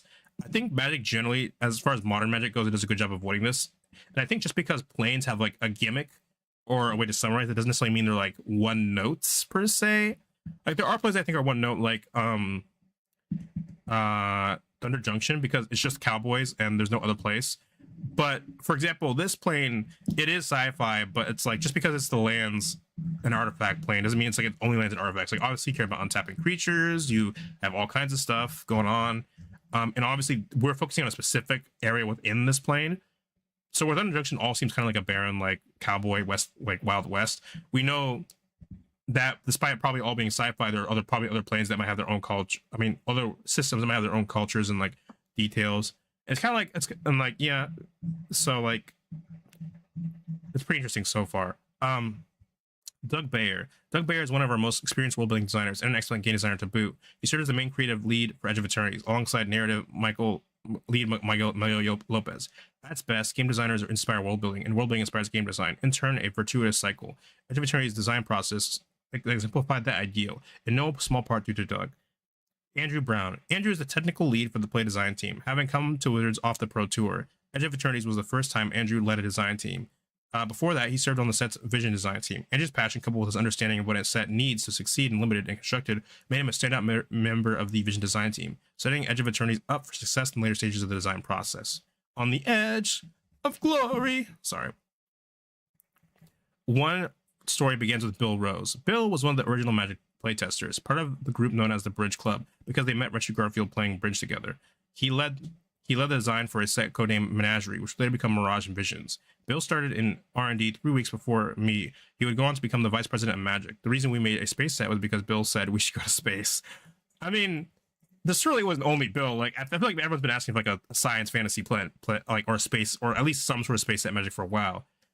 Because, like I said, they actually have acknowledged space on like several different planes. Like Dominaria and Ravnica do have a confirmed space. Although I know Ravnica even have like a space program at some point. Although I don't think it's ever represented like any of the cards or sets. But so like I feel like space has like been touched on enough that people are very curious about what space in the Magic the Gathering universe could be like.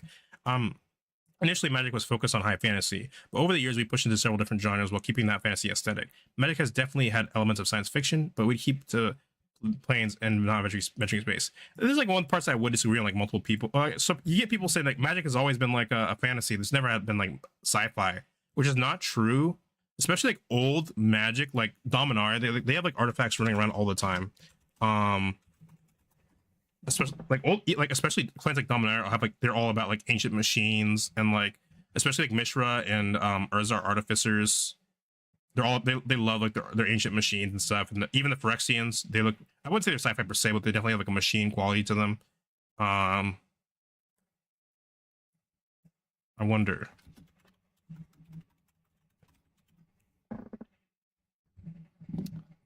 So especially like sets like Dominaria, they love their like old artifacts. And Urza obviously, and Mishra obviously very advanced machines, stuff like that. But for years we talked about the idea of doing a set that takes place in space, but decided against it. This wasn't because we didn't think it'd be cool or because we couldn't execute it well. It's mostly because we were worried players would accept this Magic. I guess I kind of get it. I think there is a world where like you do fudge it and it just doesn't feel like Magic at all. But I think they've obviously been expanding out a bit more into like more modern. Because I think there's only so many times you could do with medieval, just like medieval knights Magic. I guess there's other cultures obviously which they haven't also working on doing more. Like you have like obviously you have like Ixalan and stuff with like other cultures present. We still haven't seen Zafir. I love. I think in my perfect world after the Phyrexian saga, we would have had like a set focused on Zafir to see what's going up on there. So like but I'm fine with Magic being like science fantasy. If it went like full on science fiction, maybe it feel jarring, but I'm fine with like science fantasy. For years we talked about the idea of doing a set that takes place in space, but decided against it. Also, like I said, Space has already been directly acknowledged in Magic at least twice, so you definitely could. I think you could, even if you didn't want to go science fiction, you could definitely do like a fantasy with like space in it. I chose to put Unfading Space because of how many times the space set had come up, and we decided against it. I hope that by making a set in space, we could demonstrate how Magic couldn't incorporate it. For example, the lands set in space were very widely popular. Yeah, they were beautiful. The idea of doing a space set came back as a result of our return to Kamigawa. In Kamigawa Neon Dynasty, we wanted to create something that was influenced by Japanese pop culture. We ended up making that set in Kamigawa and playing into its themes of the past versus the future, which I actually have talked about. If you don't know, I do have articles on. Should I just link it? I might just link it in the bio. I do have articles on Kamigawa's Neon Dynasty specifically and how it handles like the conflict between like past versus future and where the color alignment falls there. Which I won't read now, but I'll read probably maybe some other time. I will eventually make a video of it. Like I finished the zombies video. So currently, if you're wondering where I'm here in videos, I'm here. I just finished this. So the next video will be vampires, and then I'll probably start doing the Kamigawa videos, and then the art video, and then we'll loop back around to like the color pie vehicles in general, just because I think they're going to be very long, take a long time to edit. So I actually have talked about Kamigawa Neon Dynasty specifically, and it's like sci-fi themes. This encourages us to make a portion of the set more futuristic than we ever had before. The audience adored us as a set, and it made Bill realize that we could be more adventurous when it came to approaching science fiction and science fantasy. I pointed out that space opera stories were mainly fantasy stories with science fiction aesthetic, which is kind of true. Like I would say, yeah, because like Star Wars, it basically is about space wizards and stuff. So that inspired Bill to say we should go to space. We should go to space, especially like Warhammer and stuff. Like. So they literally just have magic and shit. This led to the ARC planning team to explore what a space set could look like. We realized that there were many different subgenres of science fiction stories set in space. especially science fantasy. So we spent some time dividing them up. The idea was that if this set went well, we could return to space in the future. You can definitely see that, especially like how they designed the set. For example, they're very clear that we're focusing like on a very specific part of the plane, so the Sothera system. So they're definitely leaving themselves very open to in the future to coming back to explore like other aspects of this world and maybe other factions or even other species and stuff.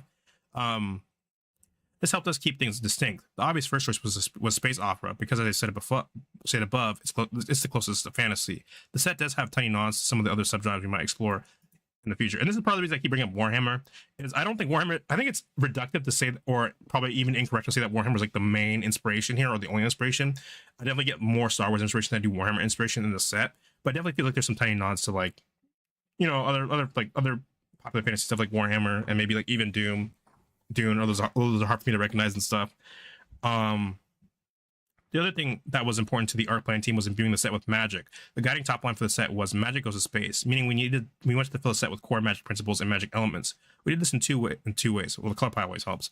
First, we started our world building with magic's color pie. Yeah, exactly. So that's one of the things. So if you're ever building like if you're someone out there building a magic set or a magic fan set, one thing you always got to do if you want to make it feel like magic is I would recommend paying a lot of attention to the color pie and how things on the color pie work. Sometimes I know sometimes people get tired of it. It's like, why does everything need to be like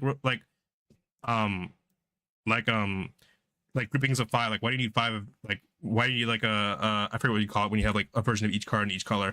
And part of the reason is because it helps it feel like magic. It's a good starting point.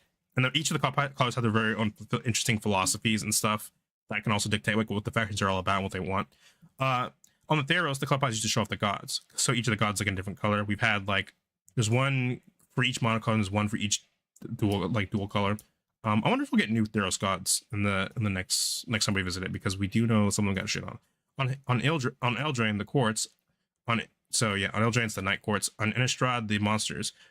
So which cough zombie video probably gonna drop. I can probably actually drop it this weekend actually if I really cared, either this week or next week. I'll probably like set up a notification for it or something. What was the most space opera thing we could do to show the lens of the color pie? We chose planets. Yeah, because magic. This makes sense because magic cares about lands a lot. So basically, the idea behind magic is that when you're playing magic, you're playing lands. It's like remembering places that you've been to and drawing mana from like the ley lines in the lands. So I guess it's more accurate to say like technically each of the lands represents like a ley line, but it's just like ley lines are like enchantments, and it's just easier to like say it's a mountain and you're drawing red mana from the ley line at a mountain. A core part of this genre space is the idea that there are different planets, each with their own inhabitants. The contrast between worlds and their inhabitants are a big part of space opera. The white mana planet, for example, would embody magic colors, white's philosophy of peace and order. Second, we wanted to make sure that we were filling the set with things associated with magic, albeit in the trappings of space opera. The most obvious place to do this was with the different space creatures. Rather than invent a whole lot of brand new creature types, most creatures in the set use existing creature types with a new creative treatment. There are kavu, jellyfish, insects, plants, and more. So these are referring to the kavu. The jellyfish are the Ilvoi, the insects, the Inumidians. I don't remember how to say their name. The insect people, and then plants. I don't know if Mark is referring to a specific card there, because I don't think any of the major species we saw were plant based per se, but there could be a plant-based species, or unless the Drakes are plant. I don't think they're plants though.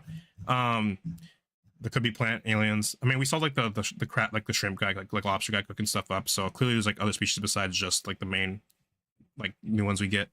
Things that allow us to make new species of aliens with an underlying magic feel. I think that was also a smart choice. Also, just because like you have to think about creature types. Like, do we need like do we have any Ilvoi? Like, what's the creature type? Like, for example, biotech specialist is like insect scientist, as opposed to like, also do you think they have scientists on this plane? But we'll get to that in a second.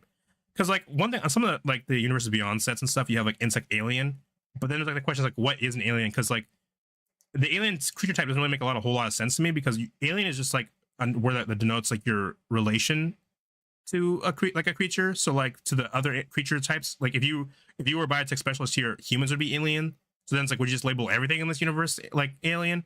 So this makes a lot more sense. Is like, okay, so it's an insect, but it's like with a like as a creature type with like a sci-fi feel.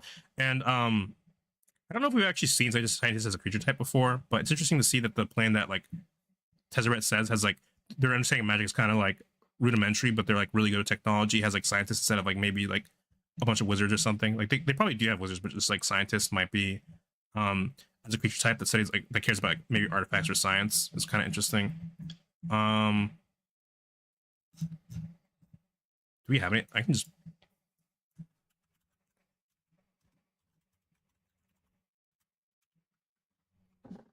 Oh, we have gotten. Well, we've gotten some scientists and stuff. Wait, Doctor. When do we get Doctor Eggman? Anyway, we have gotten scientists in Universe of Beyond sets, but it's interesting seeing it in canon and then like kind of exploring it, like what it might do like mechanically. And we also got, of course, monkey scientists.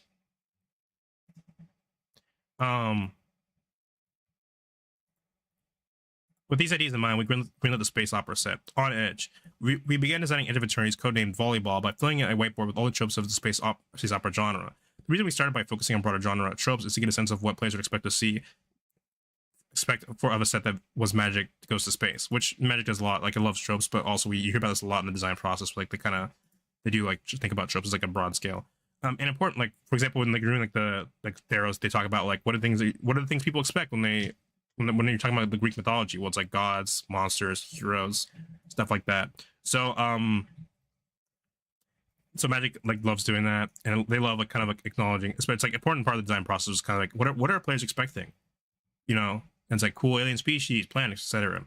An important part of this exercise is to understand what aspects of potential setting that deviate from the norm. What parts of the space opera genre don't fit really into what Magic already does. For example, a space opera wants a lot of different types of aliens, and Magic is already filled with different kinds of creatures with varying abilities. Yeah, so I don't think filling the set with like alien creature type or like new creature types would make a lot of sense. Capturing a sense of aliens, for example, wouldn't be hard.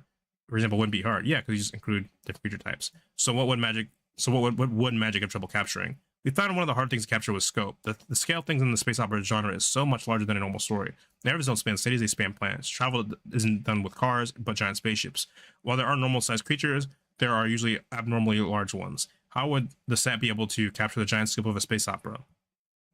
During exploratory design and early vision design, we tried different ways to convey a large scope of Magic. We talked through a number of ideas, but one in particular captured our fancy. Years earlier, we did something I don't do often. I worked on the design of a game other than Magic. My God, we were designing a new Transformers card game. Should I know that? Has that come out? Should I know about that? And many of our designers hadn't developed new trading card games. I was asked if I could join the Transformers team, and luckily my schedule allowed it. One of the things that made the Transformers card game did was print larger cards. The base cards of the game were the same size as Magic cards, but each pack came with one large card, basically the size of two standard size cards. So it's like the idea is like sort of like your commander, like you the bigger card, and it's like your leader or whatever. While working on solving the scale problem Magic Eternities, I remember the giant cards from the Transformers trading card game. If we wanted to communicate the scope, the cards that were twice the size of normal cards certainly did that. We dubbed them cosmic cards, with the idea that they've had the super type cosmic. We made giant spaceships, planets, space phenomenon, and even a few humongous creatures. We tried a lot of different designs for cosmic cards. In the end, the design we liked the best had a track on the card, with the cards themselves being horizontal. Each card will allow you to advance the track, with the card gaining abilities as it advances along the track. Void Cathedral, legendary cosmic artifact, spacecraft. When you lose your life on your turn, each opponent loses one life, and put a counter on this track. 1, 2, 3, 4, 5, 6, 3. When you attack, a second creature you control gets +X until the end of the turn, where X the amount of life you lost this turn. Hexagon. At the beginning of your turn, create a XX black avatar token with flying, where X the amount of life you lost this turn. So this definitely feels like a black card, like caring about life loss and stuff.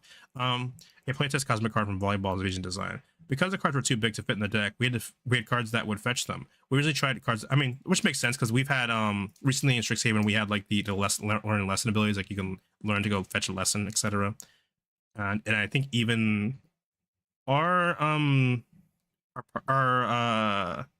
the companions technically in the sideboard, I don't remember. We originally tried cards that fetch other specific cards, but as we found when we tried the same thing with double face cards or DFCs in the original Innistrad block, it's still too hard to have two different cards always show up together in a booster. We ended up making cards that could get any cosmic card of a certain color and put them in the file at a high enough as fan that player would have access to them in limited. We looked at the cards played, and everyone was excited about the giant cards. We created playtest versions of the cards at the volleyball vision design summit, so everyone could play with the cards at the actual size they would be in the final project. Our plan was to make the play boosters bigger and have them include one cosmic card per play booster box. I'm sad to say, when you open Edge of Eternities, you won't find any cosmic cards. In short, there's a big difference in how we produce a smaller game like the Transformer card game and a big game like Magic. Ironically, the item we put into the set to represent the giant scale of the space opera itself couldn't handle the size difference needed for Magic. We didn't find out that the cosmic cards would have to go until the set design. So I'll talk about that change led to the station mechanic next week.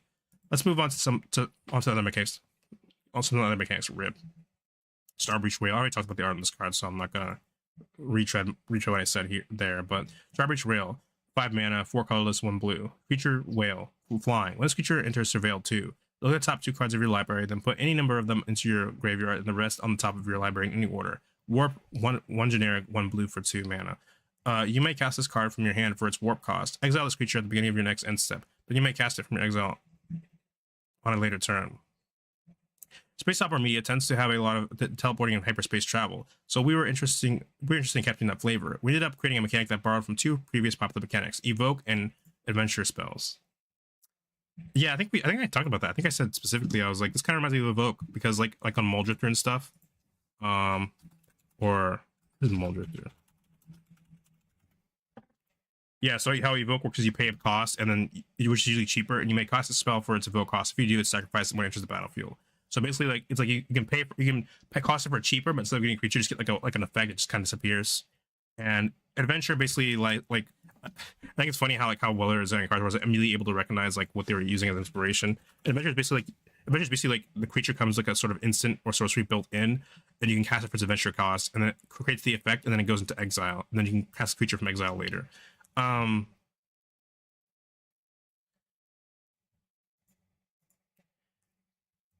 created the evoke mechanic while designing Lauren. My original goal was to make instants and sorceries that you could turn into creatures for an additional cost. Magic rules don't play nicely with instants and sorceries being permanents, so we took a different approach. Evoke was used on creatures with abilities that triggered when they entered or left the battlefield. Evoke was an alternative, usually cheaper cost that made you sacrifice them when they enter. So this also like kind of explains like where they were coming at when they made adventure cards, which was kind of like instead of making the like an instant source they could turn into a creature, it's sort of like you can use it as like an instant sorcery. This captured the feeling of the original instant and sorcery mechanic. You could get a spell for cheaper, or the spell along with the creature for more mana. Adventure was created by the Throne of Eldraine set design team. They were trying to find a way to get more spells into the set and came up with the idea of spells stapled to a creature that you could cast later. This mechanic was loosely based on Amonkhet's aftermath mechanic, where you essentially got a split card where you can cast one side from your hand and one side from your graveyard. Adventure spells let you cast the adventure spell or the creature from your hand. If you cast adventure, which was usually cheaper, but not always. There are like cases like I think we just saw one. Like for example, this one, the adventure side's actually more expensive than the creature, but there are usually it is like cheaper or the same or around the same cost.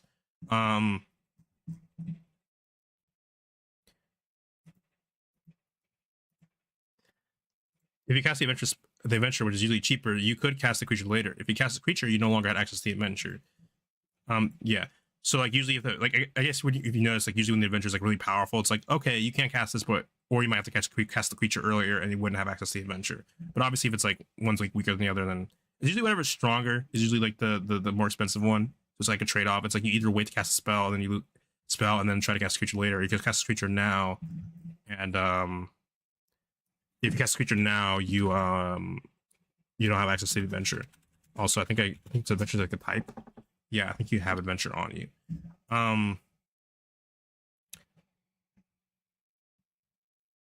So like here, like adventure is usually cheaper. Like you want the 5, like, but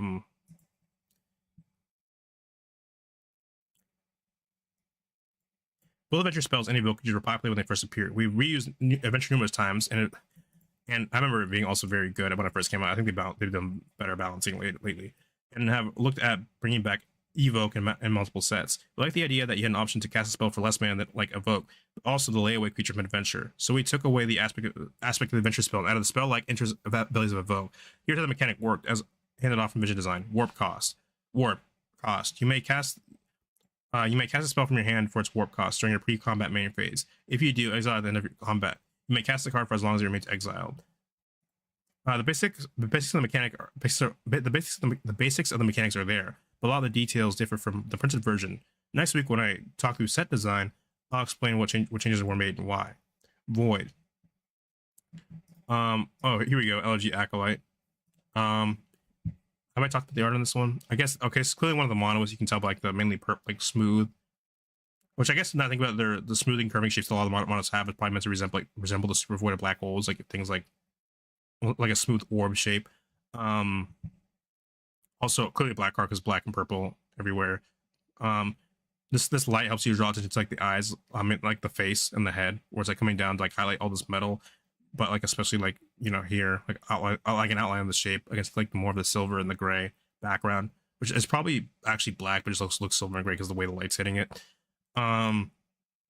Elegy Acolyte, two generic, 2 black for total of 4 mana. Creature, human cleric, lifelink. Whenever one or more creatures you control deal combat to a player, you draw a card and lose 1 life. So interesting like play here is it clearly wants to be more aggressive because it has lifelink. So it basically offsets like the loss of life if you can get it to hit with this or other lifelink creatures. But obviously you can like if you can't swing like with this creature, like I can swing with a token, get in a hit, and then lose 1 life, but I don't get any life to like balance it out.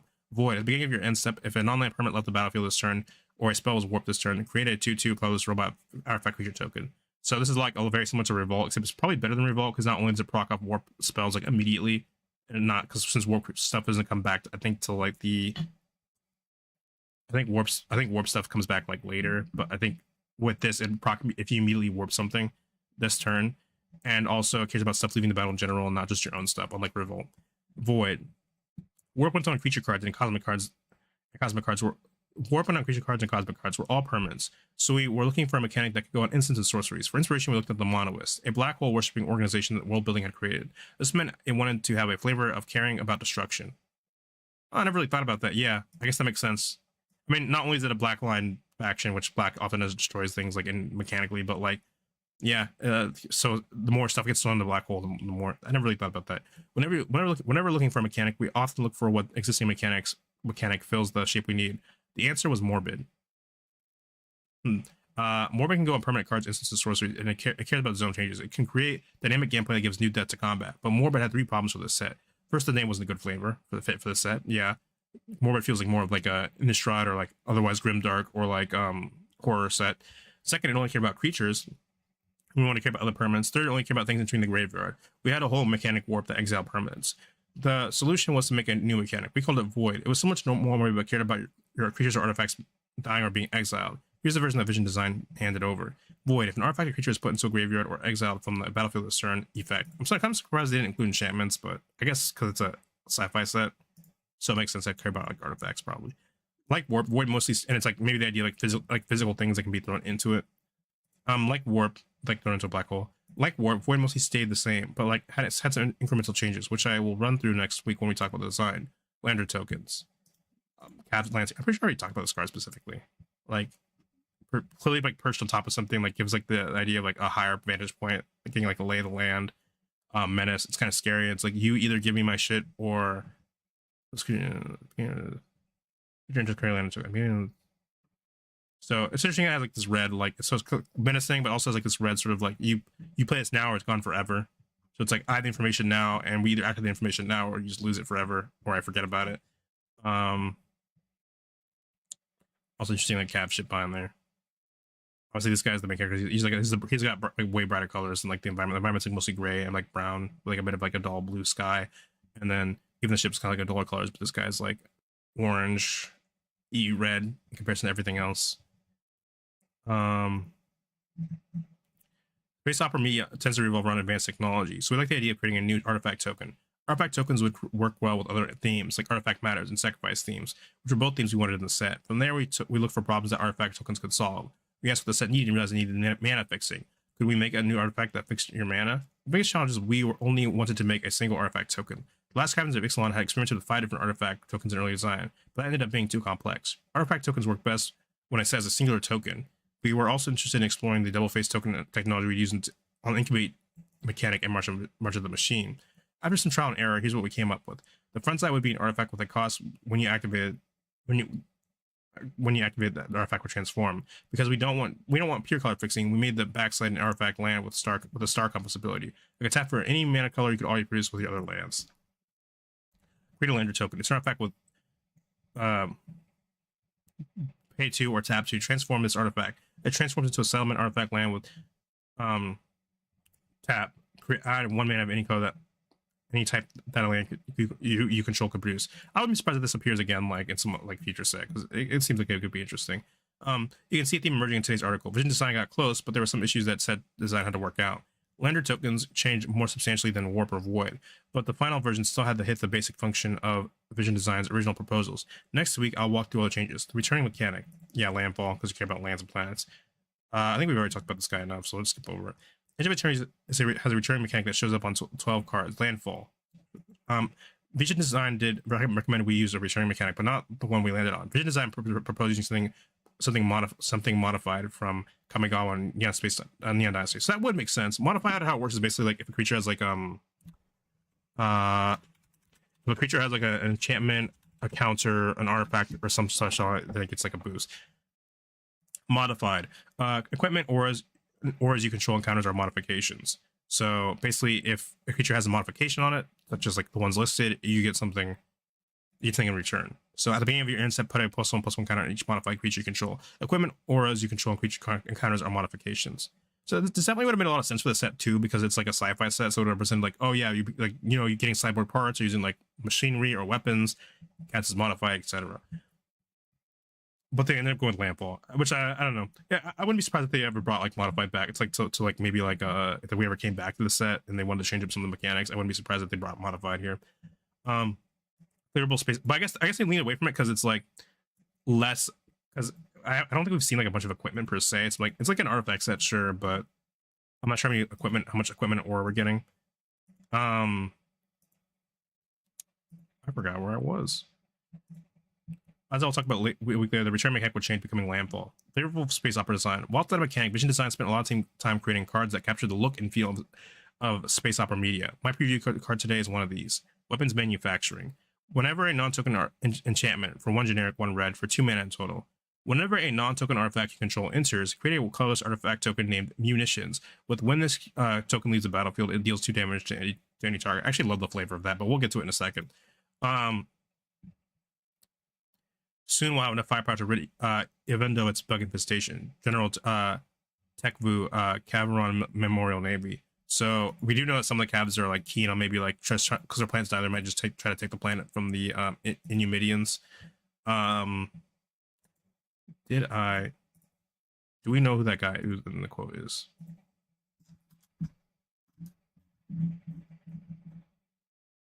Is this Tunuk? Wait, this is Tan. Oh shit! I didn't realize this was the guy in the story. This is Tanuk. I didn't realize. Huh? That's what he looks like. Anyway, red green. Anyway, I'll remember that next time. So obviously, in the art, there's no like person that's a main character. It's all just machines and robots. So like, it's almost like the environment, the act in the environment itself is the main character, which is why it's like an enchantment, not like a artifact creature. It's like the act of like making like the act of making these like munitions. The flavor is really good. So the idea is basically that you have munitions, and when they leave the battlefield, they basically explode. Like if you try to get rid of them, or if you just launch them somewhere, like you launch them in space, like you exile them, or you try to destroy them, they explode, and then they deal damage to a target. So it's pretty good. Like it's a pretty good flavor for explosives.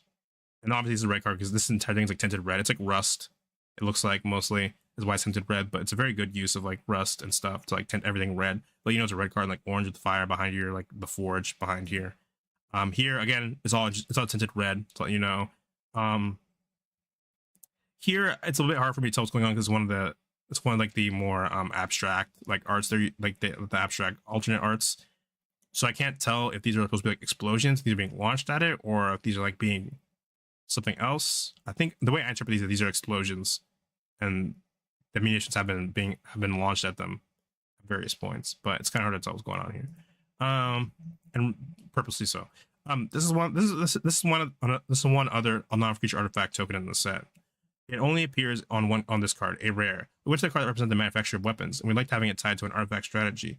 While under tokens are the main artifacts of the set, we did allow one-off tokens on high rarity cards. So does that mean there's other ones, or it's just this one?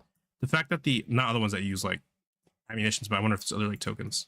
The fact that the munitions tokens have a death trigger means that players have to find a way to destroy or sacrifice or destroy those tokens, which makes a fun build around card. Yeah, sure, people will have fun with that. Leaving you on the edge. That's all I have for today. As you can see, Vision Design got the set going in the right direction, but set design still had a lot of work adapting mechanics. In addition, the cosmetic cards would be cut during set design, which meant we needed new mechanics to fill that slot. I'll cover that process next week. As always, I'm eager for any feedback, be it on today's article of Eternities or any other mechanics I talked about. You can email me or contact me through social media, Blue Sky. Does he have Blue Sky? Tumblr, Twitter, Instagram, TikTok, and Twitter. I didn't know he had a TikTok. Why do you have a TikTok? Join me next week, part 2. Yeah, I thought Mark was on TikTok. When is it? What of it? I wouldn't be surprised if munitions come back. I don't know if there'd ever be a set like. I don't know if they'd ever be like a set focused, but or like having munitions tokens. But I'm trying to like the thing. Did I not follow that just now? Okay. Okay. I think that's everything for today. I will play just a little bit of Magic before I hop off Magic MTG Arena. Maybe I should just start doing that in case anyone walks by and we're supposed to ask questions while I'm not reading.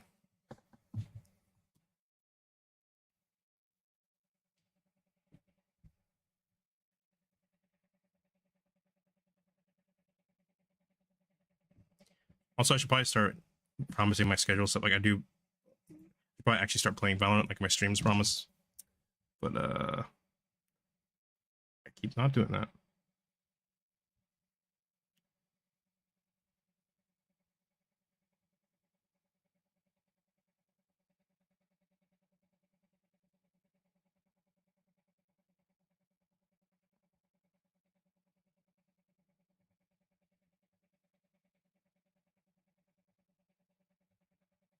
Also have the sound mute, so I punch in the sound up.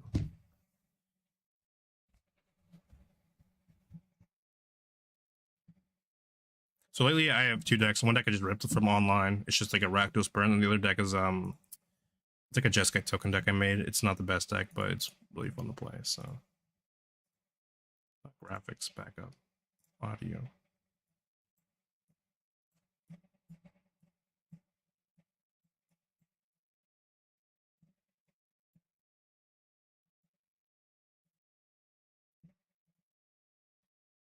Sound is still not high enough.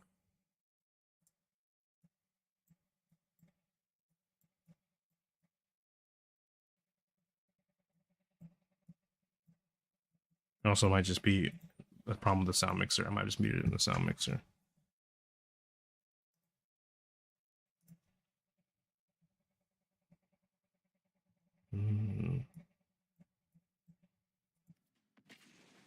Well, it's there. It's just quiet.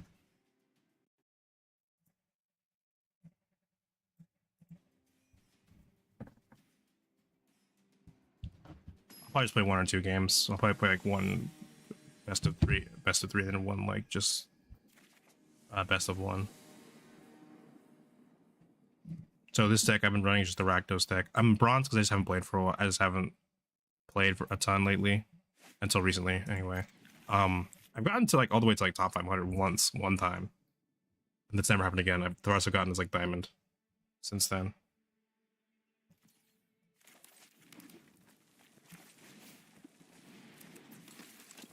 So right now, I think next turn the plan is that I cast Monetary Slipsphere for like some immediate damage, and then I can use Slipsphere's Teachings to draw a card, which is like a 1 mana red that you get a 1-time boon with when you cast a creature spell, gains prowess and haste, and then draw a card. I never thought about actually just stacking it on Slipsphere, than just getting both to, because you can stack prowess. You can have prowess, so you can like multiply prowess. Anyway, so I use that. I use that to draw a land. So I wanted to keep that up in case I didn't draw a land, which is exactly what happened. So that way I can try to get my land for the turn. I can pay 1. Dragon's Rage Killer, which has haste now, and I can swing with both to get some early damage on. This is a blue card, so the faster we move is definitely the better, because once blue gets like 2 or 3 mana, it starts having like counter spells ready. I don't know what kind of deck this is specifically, but blue tends to be slower. Okay, this is a deck, so it might be a bit faster, but blue tends to be on the slower side. They have a bit of red, so we'll see what happens. We might get like bolted or something. Double team. What does that mean? It just creates a duplicate. Anyway. This I think we don't have any way to kill it yet. But we can do a bolt wave, which may not be the best move because we don't have a mana open, but I'm trying to do this when I do this, I want to swing it. I want him to block because then he's down a creature and I have a creature, but also I wanted the chance to cast Light Up the Stage because Light Up the Stage has Spectacle, which makes me pay for its Spectacle cost rather than its mana cost if the opponent lost life. So it goes from 3 to 1 and I can use that. And because I can't really cast anything, I can only cast like what? Dragon's Rage Channeler, and which doesn't have haste anyway. So for now, I'll just cast this so I can surveil, control the next card I get. So Swiss Teaching is gone. Now all my stuff is like 3/4 because of the prowess they all have, which is pretty good. Because now he either blocks and then loses the creature, and I still have the advantage, or he doesn't block and he takes 6 damage, which is a lot at 10, at like 13 health. So we'll see what they do. I'm calling him Make It He because he's rocking the Jace profile pick, but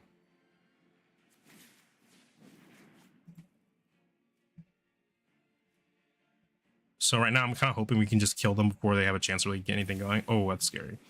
So Arclight Phoenix, Flying Haste at the beginning of combat turn. If you cast 3 or more spells this turn, spells 3 or more instant and sorcery spells this turn, return this card from your graveyard to the battlefield. So we gotta watch out for that because if they get that going, it's gonna be kind of a pain. But I think we might be able to do enough damage to them. They can't really do anything about it.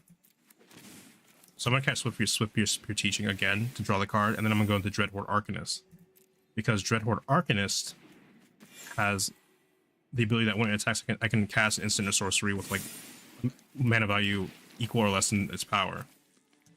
So if I do that, I can cast basically I can get a free spell again when I swing. So I can't cast Light Up the Stage. Light Up the Stage is actually 3. It's magnified to the actual normal casting cost, which is 3. So it's even though it can be cast for 1, its spectacle cost is it doesn't count as its mana value. But I can cast Bolt Wave to do 3 damage to the opponent. And this activates their prowess, and I have lightning. You normally I'd want to land or something, but we already have a land, and I can probably just bolt them if they don't die, which they will die anyway. So since we're playing best of 3, now we get to have a chance to like sideboard in some cards. I think that was fine actually. I don't really like. Maybe we run. I don't know how many. Like maybe we run. Actually, we want Stone of Eric. I'm gonna cut Bolt Wave here because even though it just helped us, I think Bump in the Night does like a similar enough effect that it just made us lose 3 life, and not only that, but I can flashback it for 6 mana, so it can be used in like a pinch. But I think I'm gonna use Stone of Eric because what happens with Stone of Eric is that if a creature would die, an opponent would die, it's exiled instead. And because we saw they have creatures that care about coming out of the graveyard, we can use this to our advantage by like forcing them to put all their Phoenixes into exile instead of the graveyard, which potentially just like neuters their deck and maybe prevents them from doing anything.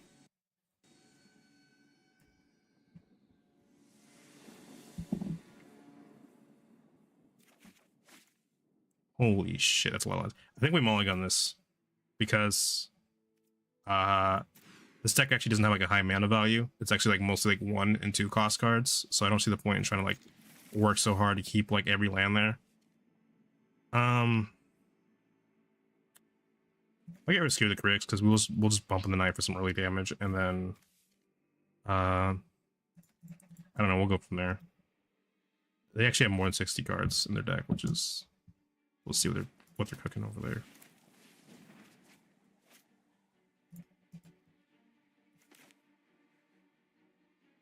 So Blackleaf Cliffs enters tapped unless I control 2 or fewer lands. We do control 2 or fewer lands. I'll just play that. I'll play more serious Swift Spear. We'll just try to get some damage early. We just want to move as fast as possible, I think. Because Izzet tends to move slower than like mono red usually, even though it does have red in it. It's usually like more of like a tempo or control-y kind of thing. So this is a kind of a hard choice. We can either cast Dreadhorde Arcanist, or we can try to swing. We can just cast like Dragon's Rage Channeler and then cast Light Up the Stage, or we can cast Bump in the Night even and Light Up the Stage. I think we'll go with Bump in the Night because they don't have any counter spells up anyway. Then we can cast Light Up the Stage, which exiles it, which exiles the top cards, which gives us some card advantage, some temporary card advantage. We can swing for 3. And then if they want to kill anything, they'll have to like burn stuff killing Monastery Swift Spirit, and then we have like other stuff on backup. Oh yeah, Lurrus is here because it's a companion. So it can basically be like my partner Pokemon as long as I have a permanent, as long as each permanent card in my starting deck has a mana value 2 or less. Which, while some of my spells have more than 3, but some of my instants and sorceries have more than 3. Like the creature, all of my creatures are 2 or less, so it should be fine. And it's just sort of there because I don't really know there's actually white mana in this deck. The deck list I saw used like red white, like some red white lands. I don't know why, because this is like black. This can be cast with black mana anyway. I guess maybe just in case you to help prevent getting mana screwed, but like I'm not sure that's necessary because it's not really that like crazy mana intensive. Like you kind of should have plenty of red black lands.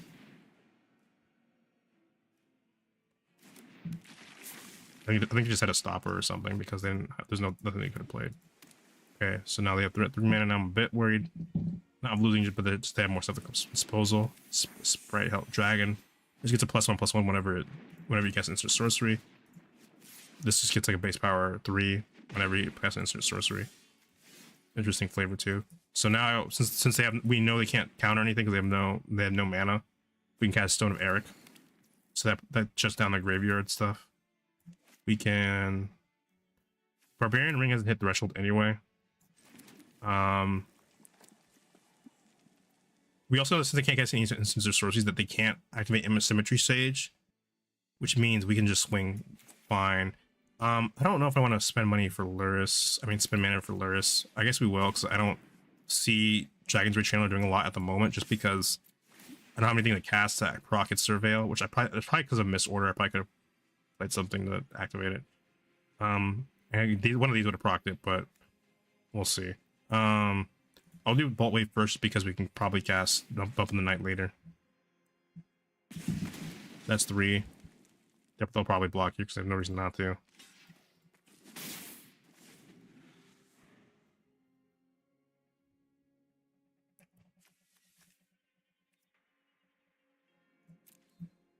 So we can lose Lords of the Gym Dream Den next turn to play it, and then with that we can cast them in, or we can get bolted. Then with that we can cast Monetary Swift Spear from the graveyard, and then use that to hopefully get something done. We'll see what happens. This is a little bit scary because they're starting to like ramp up a little bit. So we have Burst Lightning. Ideally you'd want to Burst Lightning the Sprite Dragon immediately, but the problem is right now they have a mana open. So if we try to Burst Lightning that immediately, they can cast something in response, which will get a +1/+1 counter and make it so it doesn't die. So what we actually want to do is we want to try to wait till they cast something. Once they're out of mana and they can't cast anything in response, and then we can kill it before the +1/+1 counter procs. And then I'll play this for be a little scary. Oh, I can only do. Oh, okay, no, we still have Burst Lightning. It's in our hand. So it's not a lot, but I guess every damage counts at the moment. So ideally the opponent casts something and then I kill Sprite Dragon in response. But it kind of depends, because if they cast it with 1 mana and they cast it well, they only have 1 card in their hand right now, so they'd have to cast Faithless Looting, which is 3 for flashback. So we should be fine. If they try to cast something, we can just do it in response and kill Sprite Dragon. Yeah. Okay, so gonna let me.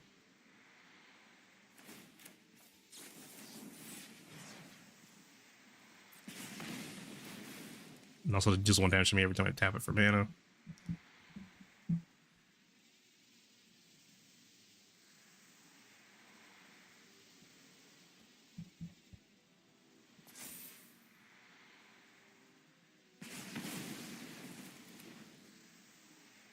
So that resolves but has no target, so just like fizzles.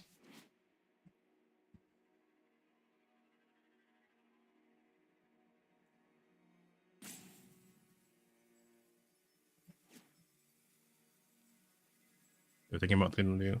I think they're kind of like cornered right now at the moment because they only got Symmetry Sage, so they leave Symmetry Sage up to block, and then they potentially live or they swing, and then they just get their shit kicked in because we activate Prowess with Bump in the Night, and they have no mana, so.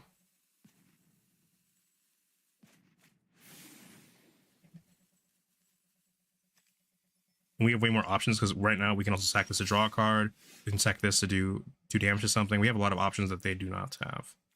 Also, I do not have enough mana for Bump of the Night, but that needs Threshold. Anyway, we're just gonna cast Dread Horde Arcanist. We're gonna hope they don't have a sweeper. It's probably dangerous because they could have they could draw into like a Pyroclasm or something. But I think we just go all in because we try and get them low enough that we can activate Bump of the Night. That's a weird decision. It's weird because if this 3 damage goes through, they can see I have Bump of the Night in my graveyard. It could activate it for 6, right? Also, they've seen me have like other cards, I think, with that like from the previous rounds. So they kind of have to block Luris because they're in blue-red, so they don't have life gain. So they kind of have to block Luris, I think, in that decision if they want to try to win or try to stall. I think blocking Swift Spear there was a mistake. I think they might have that maybe because they were afraid it's something. Well, they can see my hand. I just have Bump of the Night in my graveyard. There's nothing in my hand.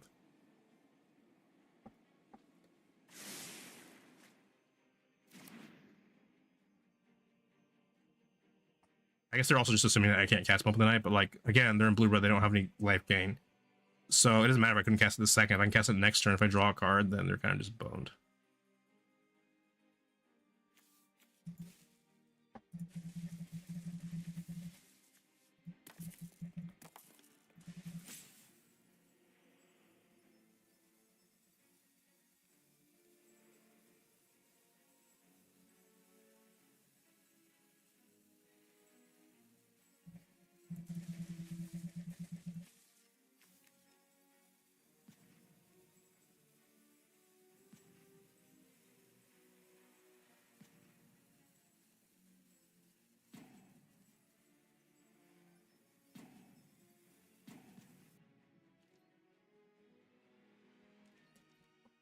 I don't know, they might have just left. I don't know. But anyway, yay, Bump of the Night. Yippee. Love killing people. If anyone wants to test, like, let's you just comment. I'll just copy and paste it because it is just something I pulled from online. I just really like how it rules.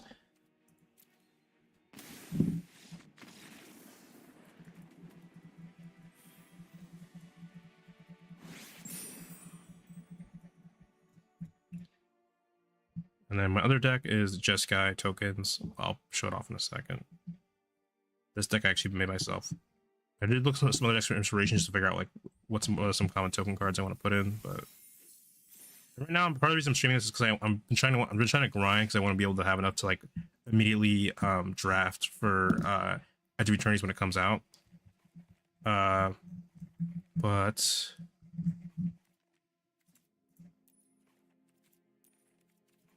I'm gonna favorite this. I actually do really like this deck. Then my other deck, which I'm more proud of, is Token Rush. Which I do, has made me want to actually build a Jeskai token commander if I ever get the chance. Right now, I haven't had the chance to get all the money to just spend on Token Jeskai commander, but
So, anyway, I probably should have started talking again. So anyway, the reason I cast this now is because I thought they were playing Is It earlier or like Grixis, but clearly playing like Wooburg. So it makes me like more confident they don't. That there's less of a chance they have a counter spell, and so far they only have these as sources of blue mana, and these are other sources of mana that can't make blue. So I'm thinking, yeah. So destroy that anyway. And that leaves me open to swing. And then I think the thing we have most to worry about right now is besides counter spells is probably like just like a board wipe because they can play land here and then pay for the cast like Wrath of God or something.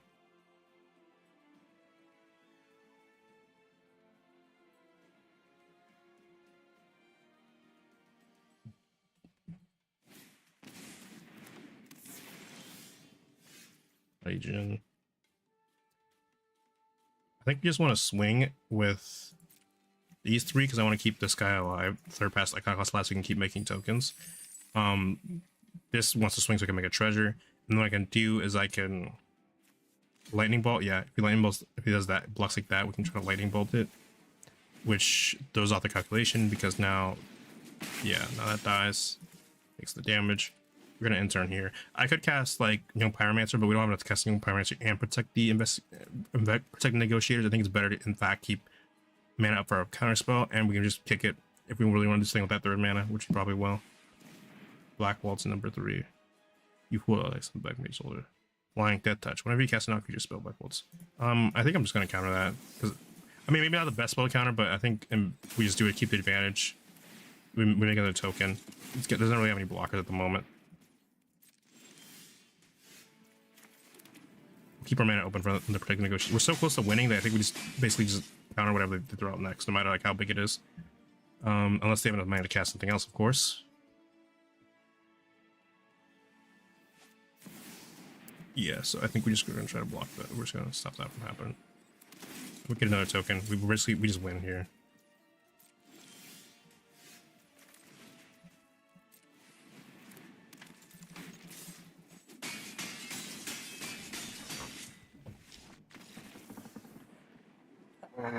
That's up for now. I want to go to bed or something now. Thanks for tuning in for even like 5 minutes.